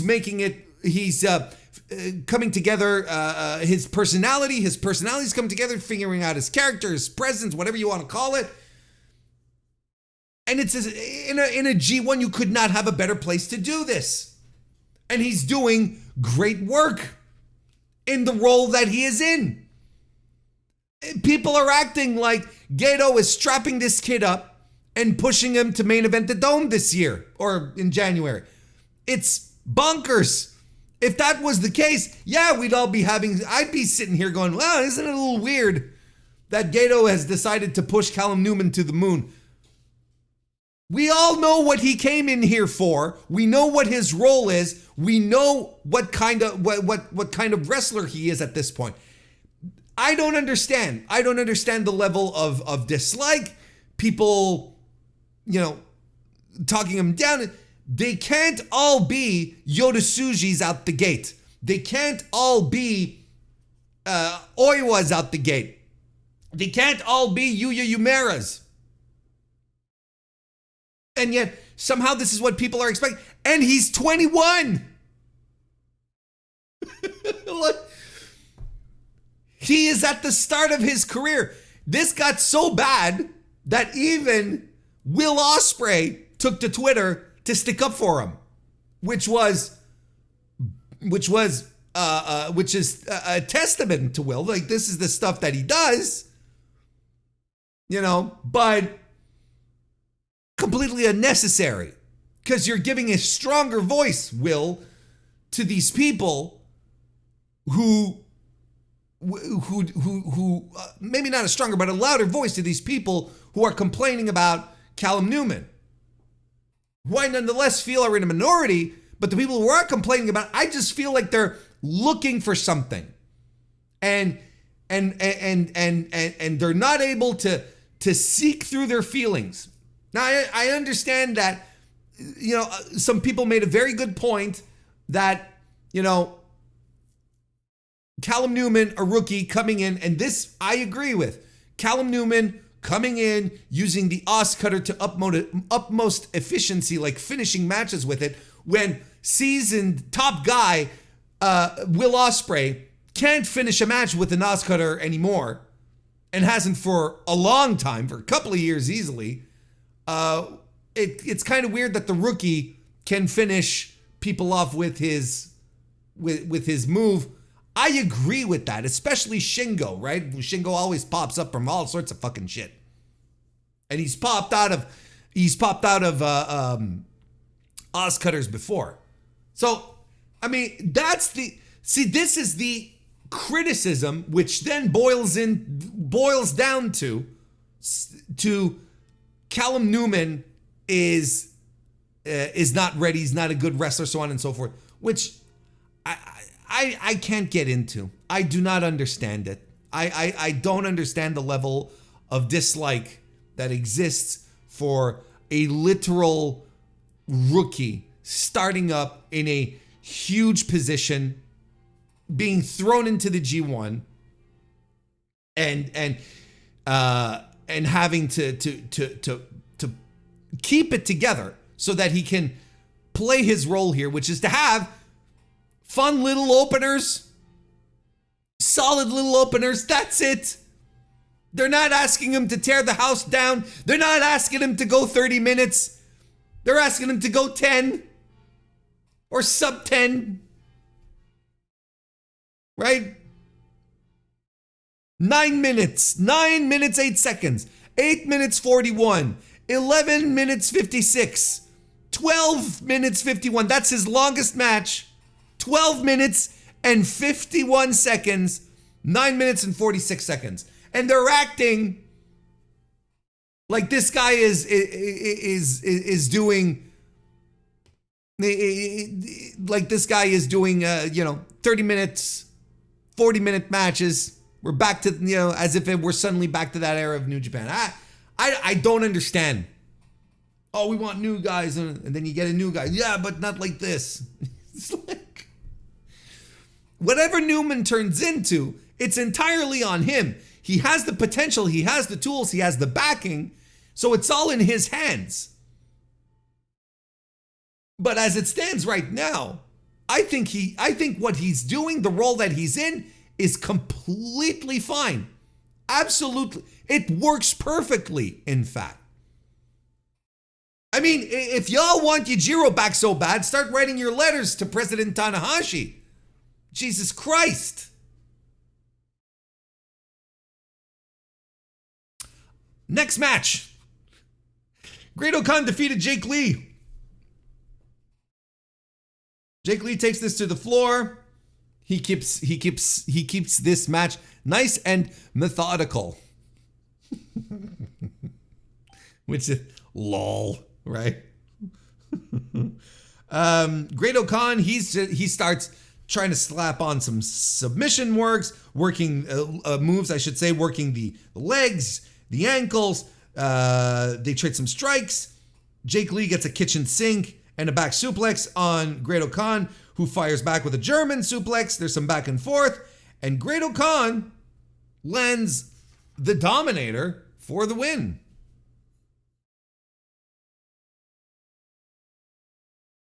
So that is fantastic. Didn't hate this match. I thought it was a good little match. I went 3 stars on this. Nice and even. Because, Jake Lee's methodical way of doing things is kind of a bore. I get it. He is a smart bastard. And, he's very calculating. Smart bastards are methodical. Smart bastards take their time. And I think therein lies one of Jake Lee's greatest weaknesses, is that his heel work that he does is thrown into this not thrown into, is justified by the fact that he's supposed to be this calculating, smart bastard. It's in the name, right? But there are people who are methodical and calculating wrestlers whose control periods or heat segments, whatever you want to call them, are not boring. Nonetheless, Great-O-Khan's hope spots and his eventual comeback were all really exciting, and he's been having a tremendous tournament. I don't want to talk more about the smart bastard Jake Lee. I really don't. I don't have anything more to add that hasn't been said over the past few nights and that other people are not talking about. I'm going to try and have extended discussion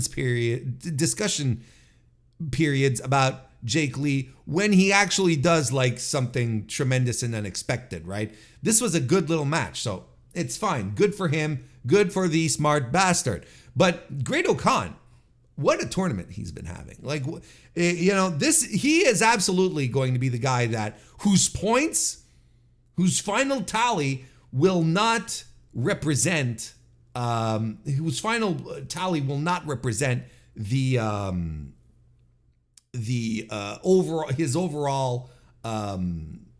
overall standing in the tournament, or his performance overall. Absolutely not. Solid work, phenomenal so far. So he finally gets on the board at 2 points, and Jake Lee stays at 2, which completely blows my mind. I was convinced they were bringing Jake Lee in and setting him up for a big pusheroo. Clearly not. Then we had Shota Umino defeating. Why am I stammering over my words so much? Defeating Zack Sabre Jr. In a fantastic match. This was tremendous. This was actually great. This was great. We got one of 2 great matches on this show.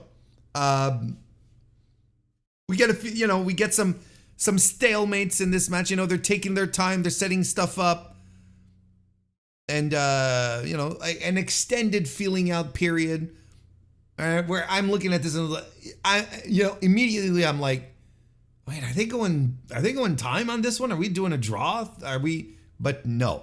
Shota Umino finally lands a combination of offense that ends with a drop kick. Zack gets in control, working the legs. Fisherman suplex by Shota, and a hanging DDT on the apron as well. He goes back into the ring and lands an exploder suplex. An inverted twist and shout by Zack, followed by the ignition by Umino and a cradle DDT. And Zack is trying to set things so that he can go back to the ground game. This is what he's trying to do. Shota right now has been overwhelming him with power offense, with moves, just being, oddly enough, a step ahead of the typically methodical, Zack Sabre Jr. When Zack finally does get the ground game going, he starts working the arm, the legs, changing in and out of positions. You know the drill. Umino fires. Umino tries to reach the ropes, when he's got him in some sort of leg submission. And Zach is just like constantly dragging him back to the center of the ring, like 3-4 times, something like that. It's tremendous stuff. Some great work by Umino here. Selling the pain, selling the struggle. It's, it's good stuff. They trade European uppercuts, some more strikes, a blaze blade by Umino, who covers, and then but Zack Sabre Jr. kicks out at 1. He gets a standing Umino into an ankle pick and reverses it into, or transitions, I should say, into a German suplex, which was cool. But Umino hits another blaze blade, another kick out follows, but then hits the Death Rider and gets the win. I loved this match. I loved this match. I thought it was super well paced. I think both guys were really into it. It was a tremendous fight throughout. I don't really have anything bad to say about it. I thought it was a great match from top to bottom. I didn't know what you want from me. Shota, the thing is that, he, there's sometimes that he's really, really solid, and sometimes you feel he's just mailing it in. And when he's in positions where he's going to win, he always has this little extra oomph to him. I find anyway, which is not necessarily conducive to a wrestling match, because you should always give the impression that you're going to win till the very end. And I think once again, Zach was very giving here. I think this is another part. This is another tale of the G1 where I feel like Zach is, giving a lot to his opponents. We talked about it a couple of times, and I think this was the case here as well. Plus, ended up just, looking up at the lights to end it all. So, what does this mean exactly? Well, it means Shota Umino's at 6 points and Zach stays at 8, which means that that Umino is staying in the race here. Maybe this will be the big comeback story. Maybe it won't be Tetsuya Naito, but I wouldn't put that to bed just yet. But I don't know, man. This had all the hallmarks of the things that I really, really like in a match. Great drama, lots of moves, great storytelling. Like another great match by Zack Sabre Jr. in this tournament. And I think we talk a lot about Yuya, we talk a lot about Great Okan, because I think they're over delivering on expectations, right?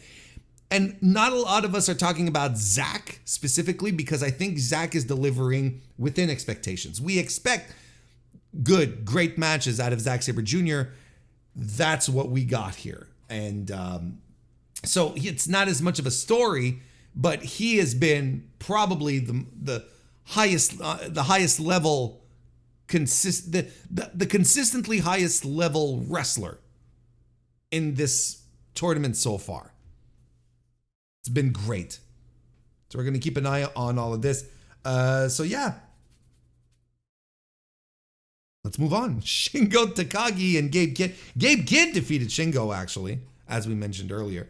How is this not tremendous? Oh, by the way, I gave 4.25 stars to Shota and Zack Sabre Jr. Shingo and Gabe had a tremendous striking exchange to begin with. Like, big stuff.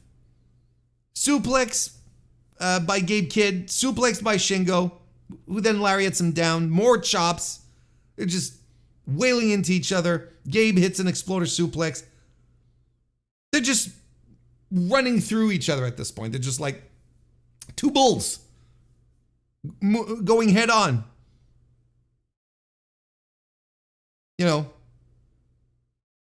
More lariats. They're slugging it out. Shingo hits a pumping bomber, takes Kidd off his feet. Pile driver follows on Gabe Kidd as well, by Gabe Kidd as well. But we're full of fighting spirit at this point. We're popping up after shit.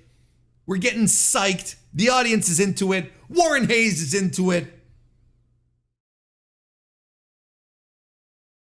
Gabe Kidd hits the rebound lariat. They trade some headbutts. And then Gabe Kidd gets the win by hitting a pile driver. And then that leg trap pile driver that he does. Fantastic. What a great physical, all-out, balls to the wall match. I like when you think back of some of the great G1 matches. It's matches in this style that you have a tendency to remember, where you've got Shibata and Ishii and Goto just powering through stuff, just being tanks, wailing on the other guy, right? This is what comes to mind often when you think about, New Japan, Japanese wrestling, just two guys just beating the hell out of each other. And that's what we got. And a tremendous post-match angle after, where Gabe Kidd wants Shingo to shake his hand, like he bows. And you're like, holy shit. And he bows to Shingo and he wants Shingo to shake his hand. And Shingo shakes his hand and they jaw jack at each other a bit. And then Gabe, knees him in the groin or whatever. It's Gabe Kidd is another, we've been talking about, Great O'Khan and Yuya, but Gabe Kidd has been, what, a term that is often used by wrestling fans that, whenever it is used, I'm like, it's star-making performance. You hear that a lot sometimes. You hear someone, you hear someone do a thing at Money in the Bank, and suddenly it's a star-making performance. And what they do, they got pushed off a ladder, What about the rest of them? Oh, they got pushed off a ladder. Now, I try to not use this in the same vein, and I try to be a little picky. But if you were to ask me, how's Gabe Kidd doing? I would very likely at this point tell you his G1 has been a star-making performance so far. Not unlike Yuya, and on different levels. And the thing is that it's working. It's one thing to get the nerds like myself all excited and hot and bothered about some new dudes coming up and just tearing the house down. But it's another thing to have it work with the audience. And people, even though he's in the War Dogs and he's supposed to be a heel, people are cheering his name. People are excited for Gabe Kidd. He's connecting things. He's putting it together. This is not your grandmother's Gabe Kidd. I don't know what that even means. He's putting it together. We're such a far cry from the Gabe Kidd that was in the G1 last year, and coming down and throwing people into the audience. I enjoyed it, but I know it turned off a lot of people. Now I feel that the people that were not pro Gabe Kidd are starting to turn. He is winning them over because his work has been tremendous. His in-ring work and his, character work, his persona, or whatever you want to call it. The post-match angle was so simple, and you're like, yeah, hell yeah, I'll take more. I will take more Shingo and Gabe Kidd. What are we talking about? And the company apparently seems to have, at the very least, a lot of faith in him. They really like him. They're giving him the little G1 push here. They had him do media for New Japan in the US when they like Gabe. They have faith in Gabe. So why not? So and how is he paying this show of faith back? By doing some of the best work he can, by focusing, by not being the scattered Gabe Kidd that we've grown to know. He has been phenomenal in this tournament. It's been a star-making performance for him, not unlike Yuya Uemura.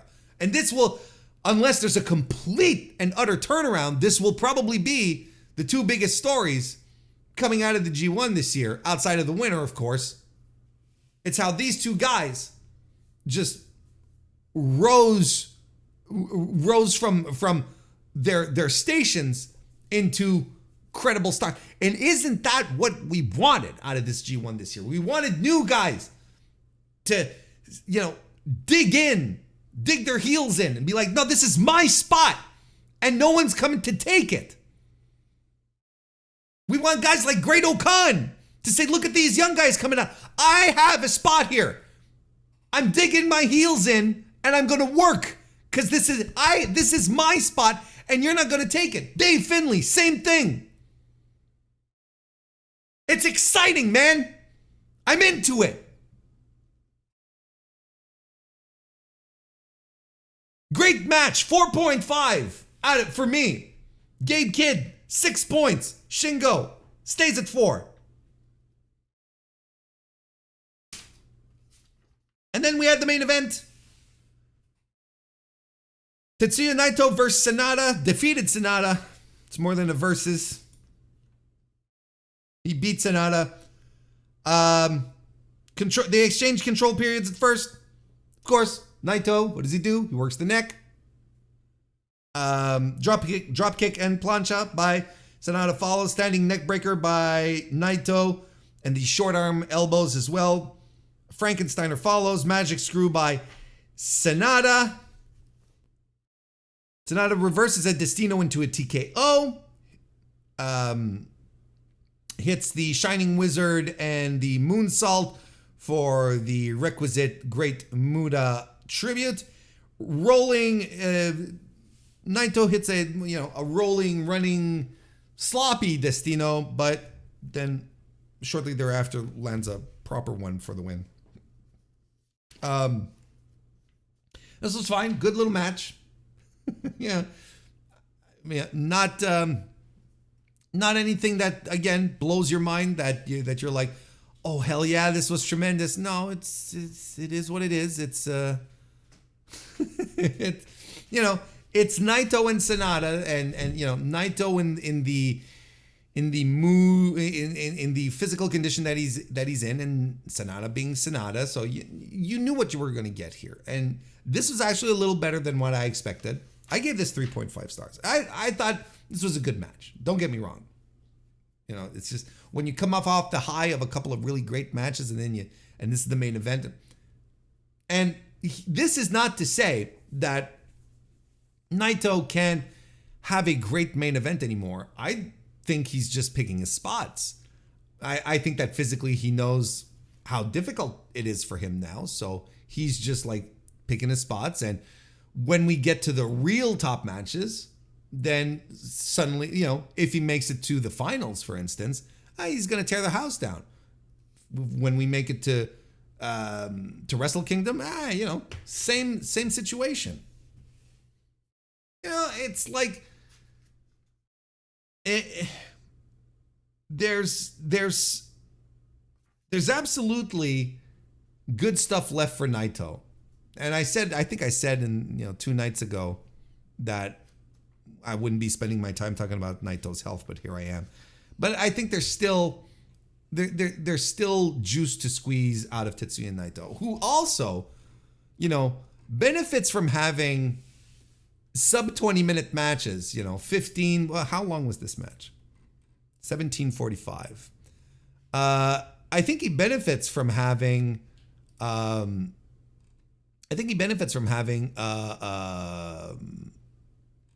Shorter matches too. I think that's also a big plus, where he doesn't just like continuously, where we go into these long stretches where stuff is happening and you're just like, oh my God, it's like, no. This could have been a 15-minute match. The 30-minute match that could have been 15. I think we're avoiding that now, and that's also a plus. And Sanada's just a guy now. He's just another guy on the roster. And I'm not saying this like longingly, where it's like, oh, they dropped the ball so incredibly hard on Sonata. No, they tried with Sonata and it didn't work. It absolutely didn't work. So, but he didn't have, I legitimately believe, this is not a bit, or I really believe that he never had that world championship aura. I didn't think he had he did not have a remarkable run. I wouldn't even say like it's a fine little run he had, but nothing that blows your mind again. It was an experiment. They tried some stuff out. It didn't work out. Now it's funny because it's like he's back to being another guy on the roster and he doesn't even feel like as special as he was last year. This is the guy who tore through his block last year. And now, he's struggling. He's still at 4. He's struggling to get through. He gets, he gets punked out by Jake Lee and Evil and now Naito. Who's he got left? Okan, Zack, Shingo, and Shota. And at this point, these are all people who you can say, yeah, they could reasonably beat him. So there you go. Those are my reviews. As far as recommendations go, I think it's pretty clear. Shingo versus Gabe Kidd and Shota Umino versus Zack Sabre Jr. I mean, overall, this was a good little, a good, I don't want to, no, not good little. This was a good pro wrestling show. You can sit down and you know what, you do the replay, you can skip the evil House of Torture nonsense if you want to.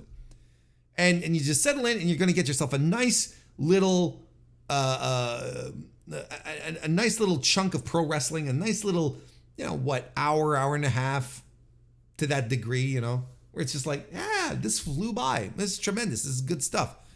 The show itself comes recommended, but strapped for time, you can only zero in on just a couple of things. Well, you go with Gabe and Shingo and Zack Sabre Jr. and Shota Umino.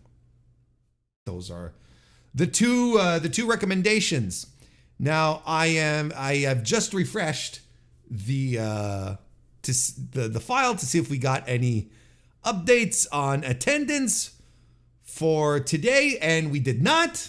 So my heart was into it, and if anything, we'll do it tomorrow when we're talking. Not tomorrow, in 2 days when we're talking about attendance. We'll just bring it back, as I mentioned earlier. But we're not getting the numbers today.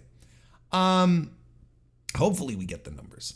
That's another important part. So, speaking of numbers, though, in the meantime, let's talk attendance. And not attendance, standings. So, Evil is at the top with 10 points. Zack Sabre Jr. follows at 8 in second place. You've got Gabe Kidd and Shota, who are tied for 6. You could argue that, who are tied for 4th, I guess, at 6 points apiece. You could even argue that Gabe Kidd is in third place and Shota is in 4th because Gabe has the tiebreaker on Shota, and he still has to fight Zack Sabre Jr. Evil has the tiebreaker on Gabe right now. Evil has a bunch of, he only has tiebreakers on people. He's got tiebreakers on Kidd, on Lee, on Naito, on Callum Newman, and on Sonata. So I wouldn't be surprised. But he's right now, I think he's pretty much a lock to make it to the playoffs. I don't know if he wins the block, but I feel he's pretty much a lock to be in the playoffs, which is not very surprising. Like we've got 4 nights left. 4 nights left. He's got 4 matches left. Great Khan, Zack Sabre Jr., Shingo, and Shota. Like, not a, it's a good little, it's a good little affair he still has going here. So, not some easy, he's got some tough matches coming up. So we'll see, but I feel like he's pretty much a lock for the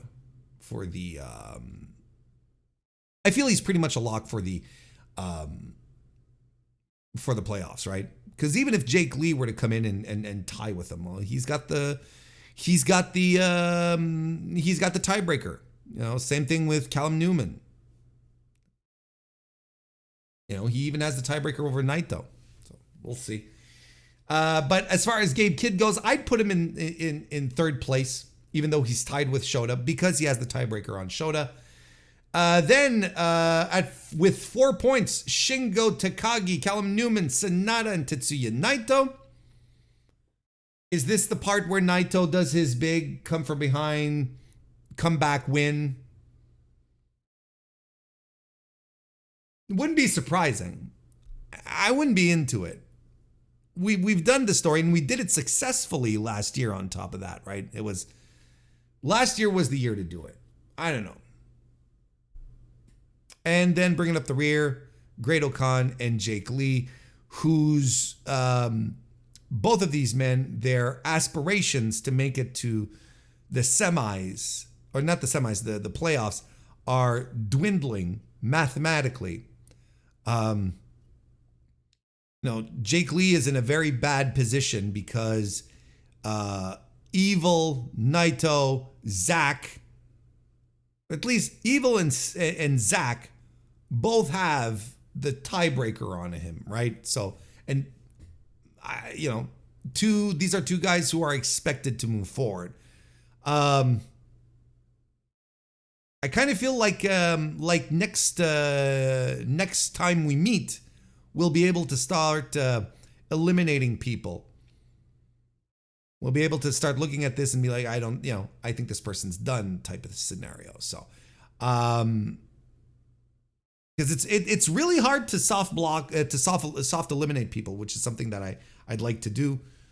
Like even before mathematics kicked in, you sort of looked at the board and how things were going. You're like, yeah, you know what? I think this person's done. It's really hard because there's 3 people moving forward. So that's a little difficult. But yeah, look, Callum Newman is most likely staying at 4. I really don't see him winning anything else. Shingo might mount a comeback. Maybe Sanada if they decide. I don't know. And I think Great Khan is going to get on a little sprint. One of these sprints where it's a little, too much, too late.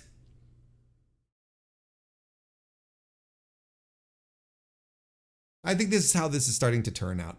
So there you go. We're going to have to keep an eye on this. But look, I feel like Evil right now is a lock to the playoffs. Not winning the block specifically, but going to the playoffs. We'll talk again. About this in a couple of days. We'll actually, when we head back, when's the next time? A block will be on August 3rd. That will be the next time we talk about A block, because next time we convene for these festivities, we will be doing it to break down another night of B block action. That's going to happen in Yamaguchi on July 31st. So nothing tomorrow, July 30th. There's a day off, and we'll be back on Wednesday. And what do we got waiting for us? Well, we've got Oleg Boltin taking on Yota Tsuji. That should be a Tsuji win. Yuya Uemura taking on Hanare, which should be a blast. El Fantasmo taking on Jeff Cobb. Hiroki Goto versus Ren Narita. And Konosuke Takeshita versus David Finlay in the main event. Takeshita and Finley might end up surprising people if Finley gets motivated enough to work that harder style that he's been doing. Like this, I feel like Takeshita is the perfect opponent to drag really good stuff out of Finley. Like to set to light a fire and just have Finley like put on a hell of a show. I think Takeshita's the guy to do it. So I wouldn't sleep on this main event. I think there might be something here. Goto's been great in this tournament as well. He's going to be another story. You know, how he's you know, being one of the only, you know, like regular G1, one of the only of the G1 regulars still in this. You know, Ishii's gone, Tanahashi's gone. You can argue Naito's still here, but you know. And he's still going strong. Like, he's been tremendous. He's been doing just fantastic work. It's another guy whose points will not be representative of the quality of his tournament. So yeah, I mean, should be a good little match. Should be a good little show. I don't think it's going to be the most exciting one. I think there's a couple of matches here that have the potential to save it, to make it like a real good time. But as it stands right now, there's been like one night of the G1 so far that hasn't been up to snuff that I was like, just skip it, right? That's good when you're heading into night 8 and there's really only just like one show where you're like, maybe we're not going to have the dog days of the tournament. Maybe everything is just going to hold up the whole way. Why not? We are going to jump in to reviewing night 8 of the G1, which was another solid overall show. I have not many complaints, minute complaints. And before we get into it, you know, just maybe a slight reminder to leave a like if you're watching this on youtube.com/MrWarrenHayes, or a 5-star review on Apple Podcasts, 5-star rating on Spotify if you're listening to this on your favorite audio application. I would appreciate that tremendously. Always helps the growth. It's good stuff.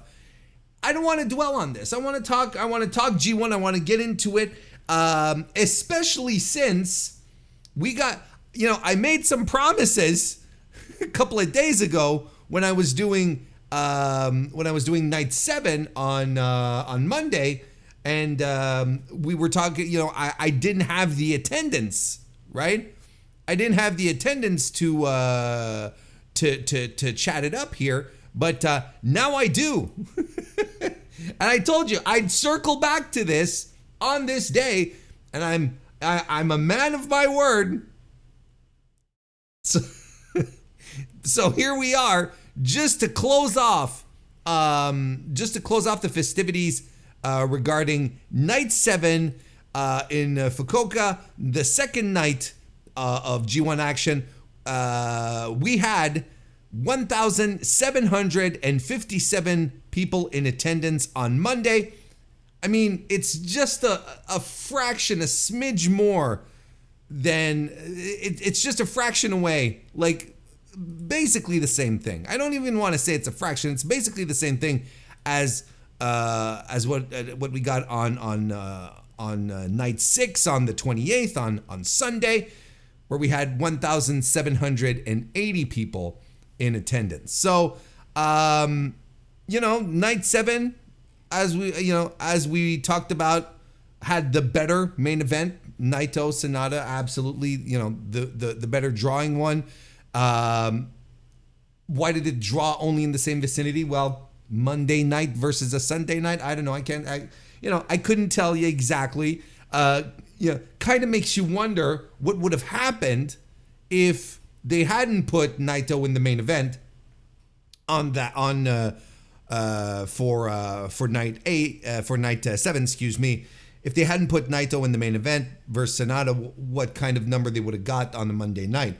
You know, I can only assume that it would have been terribly worse. But that's where we're complete on that front.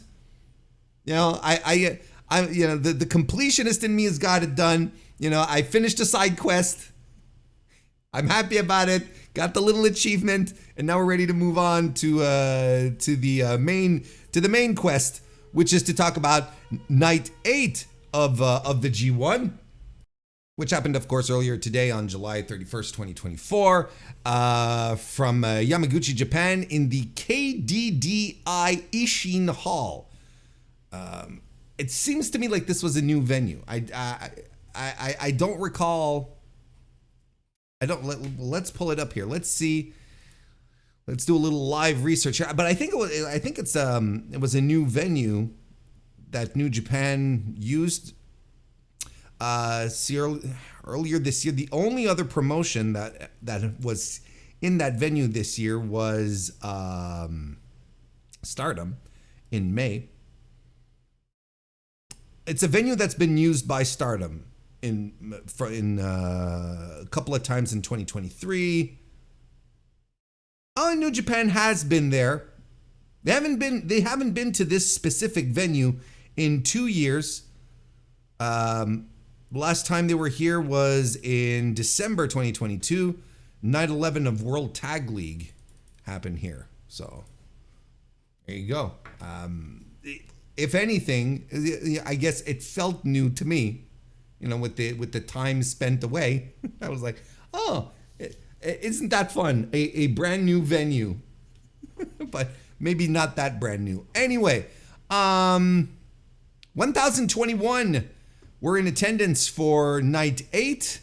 If we do our little comparisons to, let's say, night 8 of the G1 Climax 33, well, we were in Korakuen last year. I think it was probably the first night of a couple of nights in Tokyo. So, you know, we did 1,472 in Korakuen. So that wasn't so bad. The last time, but if we want to compare, let's say, to the last time New Japan was in Yamaguchi itself, the city, the attendance was 778 for a Road to Destruction 2023 show in September. So you know, you can't really blame them for the low attendance. At least they got, you know, at least the G1 drew a little more on that front. Why don't we just go with the results then of night 8 for B block? Yota Tsuji defeated Bolton Oleg. Henare defeated Yuya Umera. Jeff Cobb defeated El Phantasmo. Ren Narita got the best of Hiroki Goto. And David Finlay defeated Konosuke Takeshita. So let's get right to it. Then we'll start breaking all of this down. Starting off with the opener, of course, Tsuji beating Oleg. Tsuji started off with the control period, like almost straight off the bat. Oleg fought back as best as he could. Does the gut wrench swings. Boston Crab by Tsuji followed. Lands the stomp. Oleg kicks out. Kamikaze by Oleg lands, but Tsuji kicks out of that, which was, I think, a little surprising. I kind of held my breath when that happened. I was like, huh, really? But no.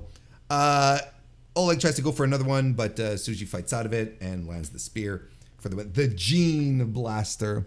The Gene Blast? The Gene Blast? The Gene Blast. God almighty. I give this 3 stars. Fine little opener. There's really not much more to say about it. Tsuji is climbing back up. He's got 4 points now. Oleg still at 4. Henare defeated Yuya Umera. This match was tremendous.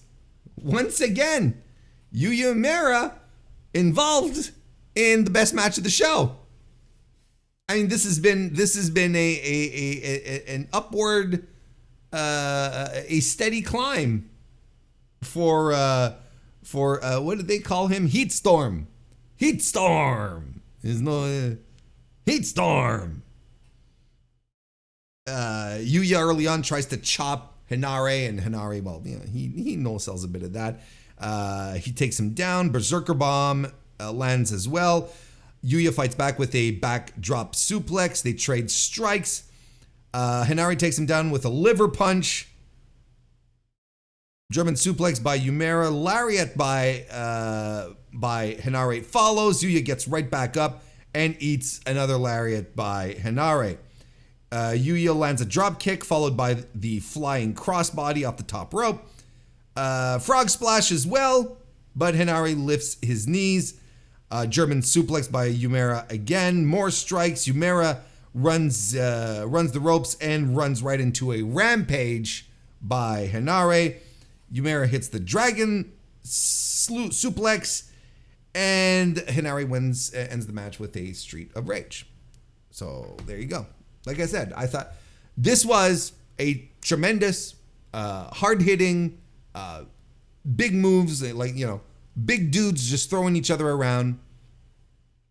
Yumera still doing the work from beneath, where they established early in the fight that Hinare is one tough guy, no selling offense, being just, the violent guy that he usually is. And Yumera had to work against that, and clearly it wasn't enough. Hinare just was the better man on this night. I love this match. Like I said, hard hitting, well put together. And Yumera continues to just be the shining star of this tournament. And certain other promotions like to throw, like to talk about star-making performances. You're going to have someone win a Money in the Bank. I wonder what promotion I'm talking about. You'll have someone win Money in the Bank, and that's going to be heralded as a star-making performance, regardless of what they did in the match, right? It's just like they climbed the ladder and they grabbed the briefcase, and somehow this is a star-making performance in this tournament. And we can start talking very confidently about this because we are at the halfway mark. In this tournament, there has been it has been a star-making let me say that again. It's been a star-making event for Yumera. He has clasped on to every minute that he has been in a ring. He has tried to tell stories, to create emotion, feeling in what he's doing every night. Plus, on top of that, having some super solid pro wrestling throughout. This is what a star-making performance looks like. He took this bull by the horns, and decided to just like completely eat up every second he's on screen, and he's been super successful at that. I think this has been a star-making performance because I have never heard so many people talking about Yuya Yumera since this G1 here. And I think anyone who's watching it with any interest kind of agrees. I think it's hard to deny he has been the standout. He has come into his own, and you can see, it's much clearer anyway to see these star attributes that people feel he has. I think this has been a tremendous G1 just for that. If there's one reason to remember this G1, I think we'll do a post-mortem when we get there. But I think one of the things to remember about this G1 is the incredible showing of Yuya Uemura a coming out party of sorts. You know, don't want to co-opt that term specifically, but still, nonetheless, here's a young guy coming in, and the focus is on. He comes into this company as a young guy coming off of his excursion, and there are 3 other guys in this company upon which the weight of the company has been laid upon, and he's not included in that. And people are just like shrugging, so, oh yeah, and it's Uemura. But slowly he started, having matches, and and you're like, oh, this guy has something. This is pretty good. This is actually real good what he's doing, and there's really something there. And I feel like it's all coming together in this G1. It's good stuff. Jeff Cobb defeated El Phantasmo. Oh, I gave 3 and 3/4 stars to Henare and Uemura. Henare now has 6 points, and Uemura is at 6, stays at 6, is what I should say. So yeah, over to Jeff Cobb defeating El Phantasmo. Some back and forth. Of course, to start, and Jeff Cobb just launches ELP into the air. They do a stalling superplex by Jeff Cobb as well, who follows up with the standing moonsault. Swing DDT by ELP, followed by the springboard, senton, and lion salt combo. F5000 by Jeff Cobb. They start trading some big strikes. Springboard by ELP is caught by Jeff Cobb, who then just plants him down with a tour of the islands. 3.25 star for me. I thought this was pretty good. Nothing out of the ordinary, nothing spectacular, Yeah, look, I'm an El Phantasmo guy. I absolutely think that he has something that can translate it into bigger, better things for him, because he has the talent, he has the charisma, he has the crowd connection. There's so much going for him, right? And I was hoping he would have a better showing at the G1 this year, but they're deciding to go with the story that he's depressed.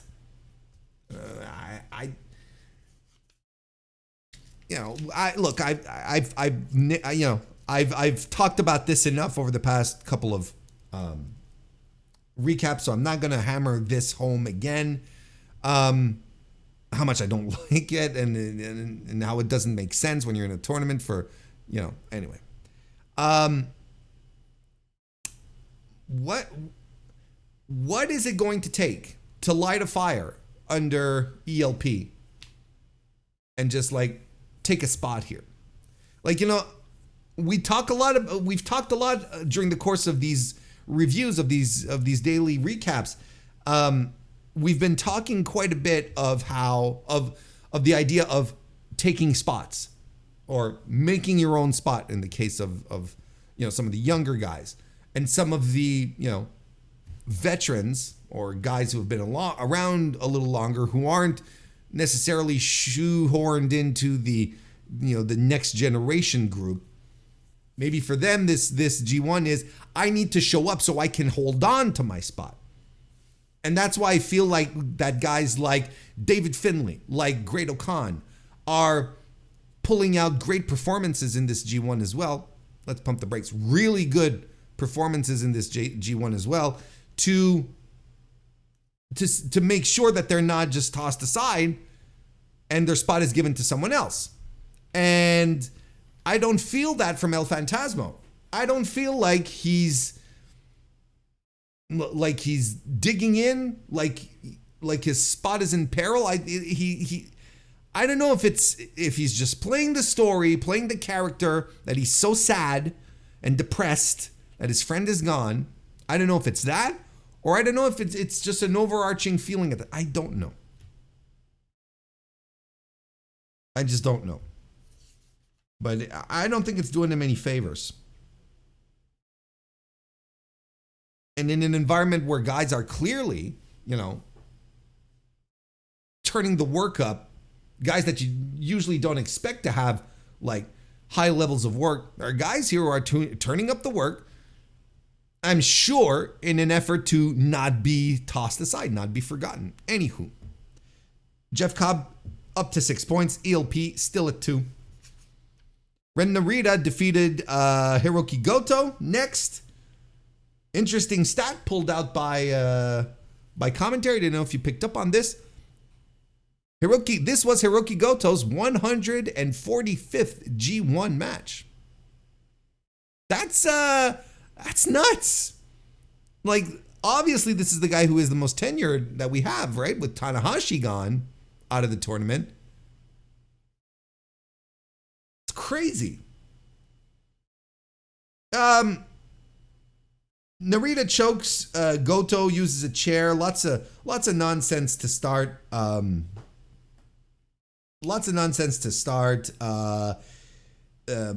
Narita eventually starts deciding to wrestle too. Lands an exploder and stretches Hiroki Goto in the ring for a bit.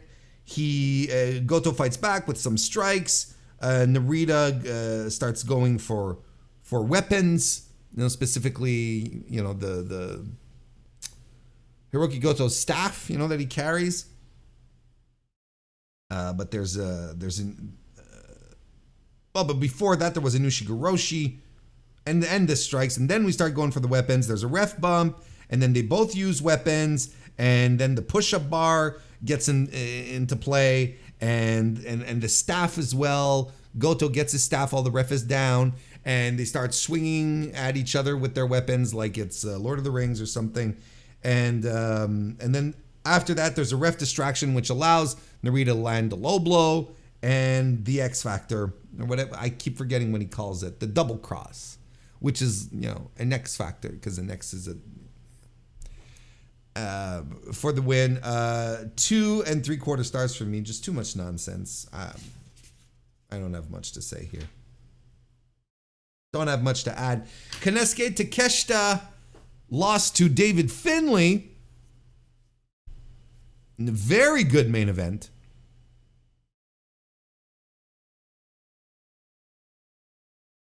Takeshita is in control of this match until Dave Finlay starts to shove him off the top rope. Well, he shoves him off. He just goes to the top rope and just throws him off, which was kind of spectacular, and it ends up to the floor. David Finlay then beats him up on the floor.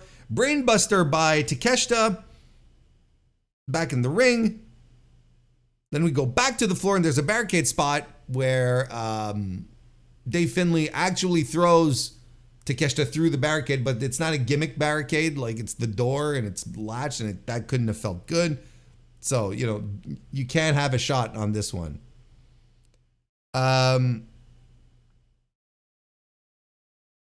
Then Takeshita starts pouring out chairs from under the ring and piling them on top of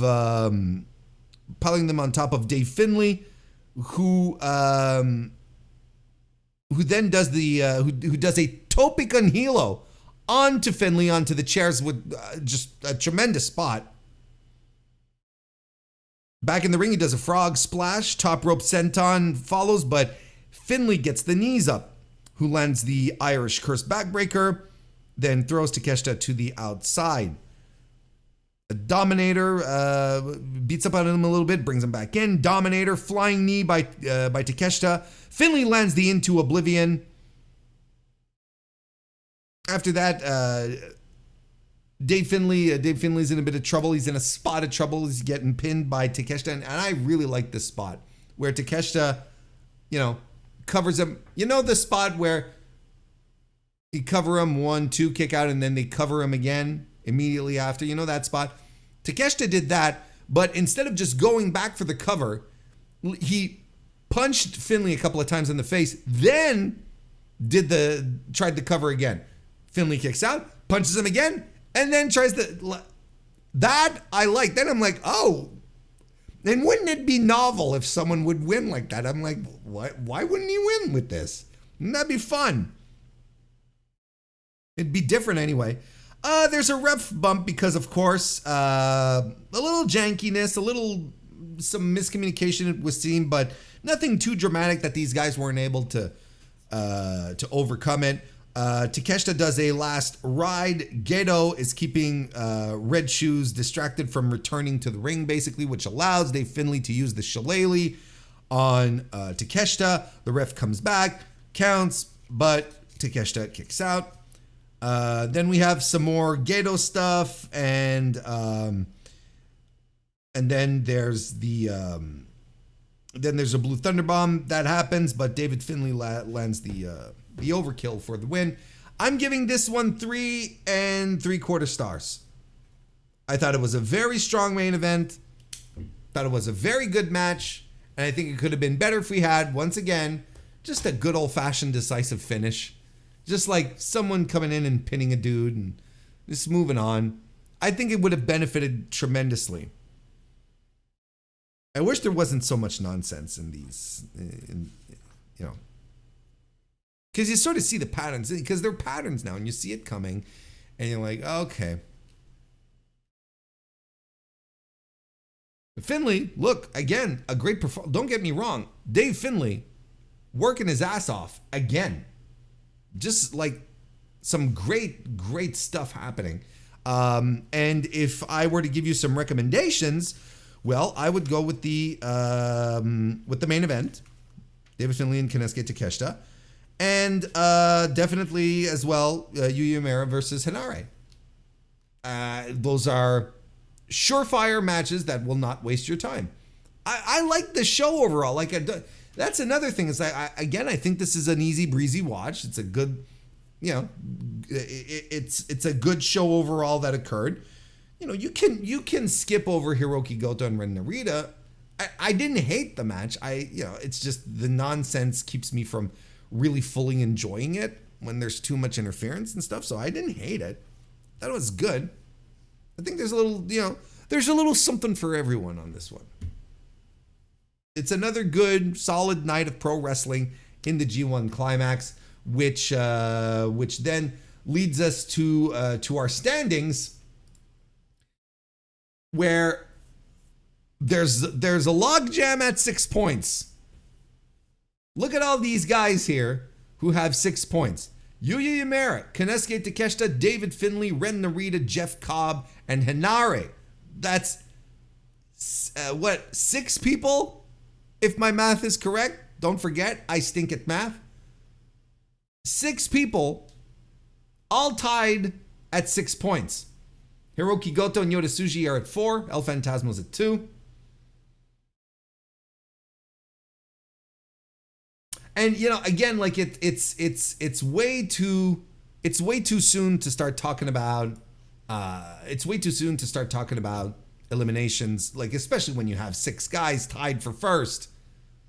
Like that just doesn't happen. But I did make a couple of editorial decisions here as far as the positioning goes. When I look at who holds the tiebreakers over whom, you can sort of kind of start to see maybe a little bit of a pattern, right? Like, hear me out here. Yuya Uemura, right? He's got tiebreakers over Finlay, Goto, and Takeshita. And Finlay and Takeshita are most likely going to be contenders moving forward, especially when you consider that Finlay has a tiebreaker over Takeshita, which is going to be a big deal. So you have 2 guys with 6 who hold tiebreakers over Takeshita, and Finlay has one over Hinare and Narita. So that is also that was also significant, right? So and when it comes to Takeshita himself, he has tiebreakers over Cobb, Hinare, and Tsuji. So Tsuji might turn out to be a player. I wouldn't be surprised if he started up a little win streak here. I wouldn't be surprised in the least. So having that is significant. But, Cobb, Hinare, I think they'll continue to be in the conversation. But the more things advance, I don't know if they're going to be in in the finals. So, I'm still keeping those three at the top. I think Narita is, Narita has losses to Finley and Bolton. He defeated Cobb, Goto, and ELP. So, he's kind of mid-range, if you ask me. Same thing with Jeff Cobb. Holding tiebreakers over Goto, ELP, and Yuya.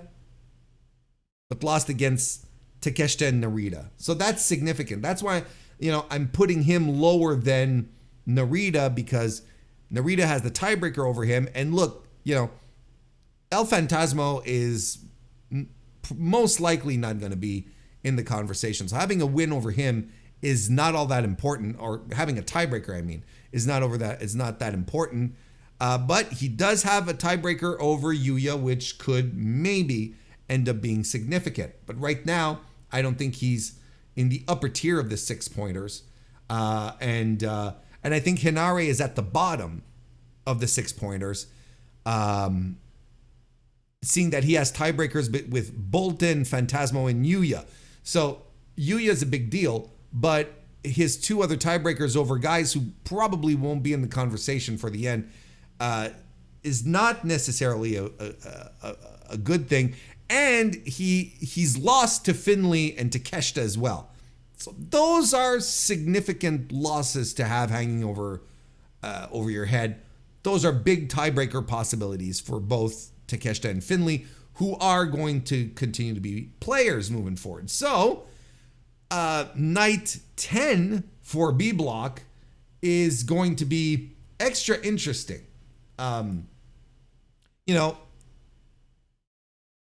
It's going to, we might even be privy to our very first official elimination. I think if El Phantasmo, let me pull up my grid here. If El Phantasmo loses on night 10, right? Because he's got, they all have 4 matches left, right? I think if he loses, depending on the results elsewhere, there's a very good chance that he will be out of the tournament. That he might be one of the first guys to be out on B block anyway, because A block's going to happen first, and we're on that type of watch with Great O'Khan and Jake Lee as well over on A side. But yeah, he's still in. Like, if you wanted to believe, he could go on a winning streak, and he could go on a winning streak and end up winning his last 4 matches. Giving him 8 points, bringing him up to 10, and having tiebreakers over Finley, over Takeshita, over Yumera, yeah, Hiroki Goto, like maybe. But I don't think that's the plan that they're going. But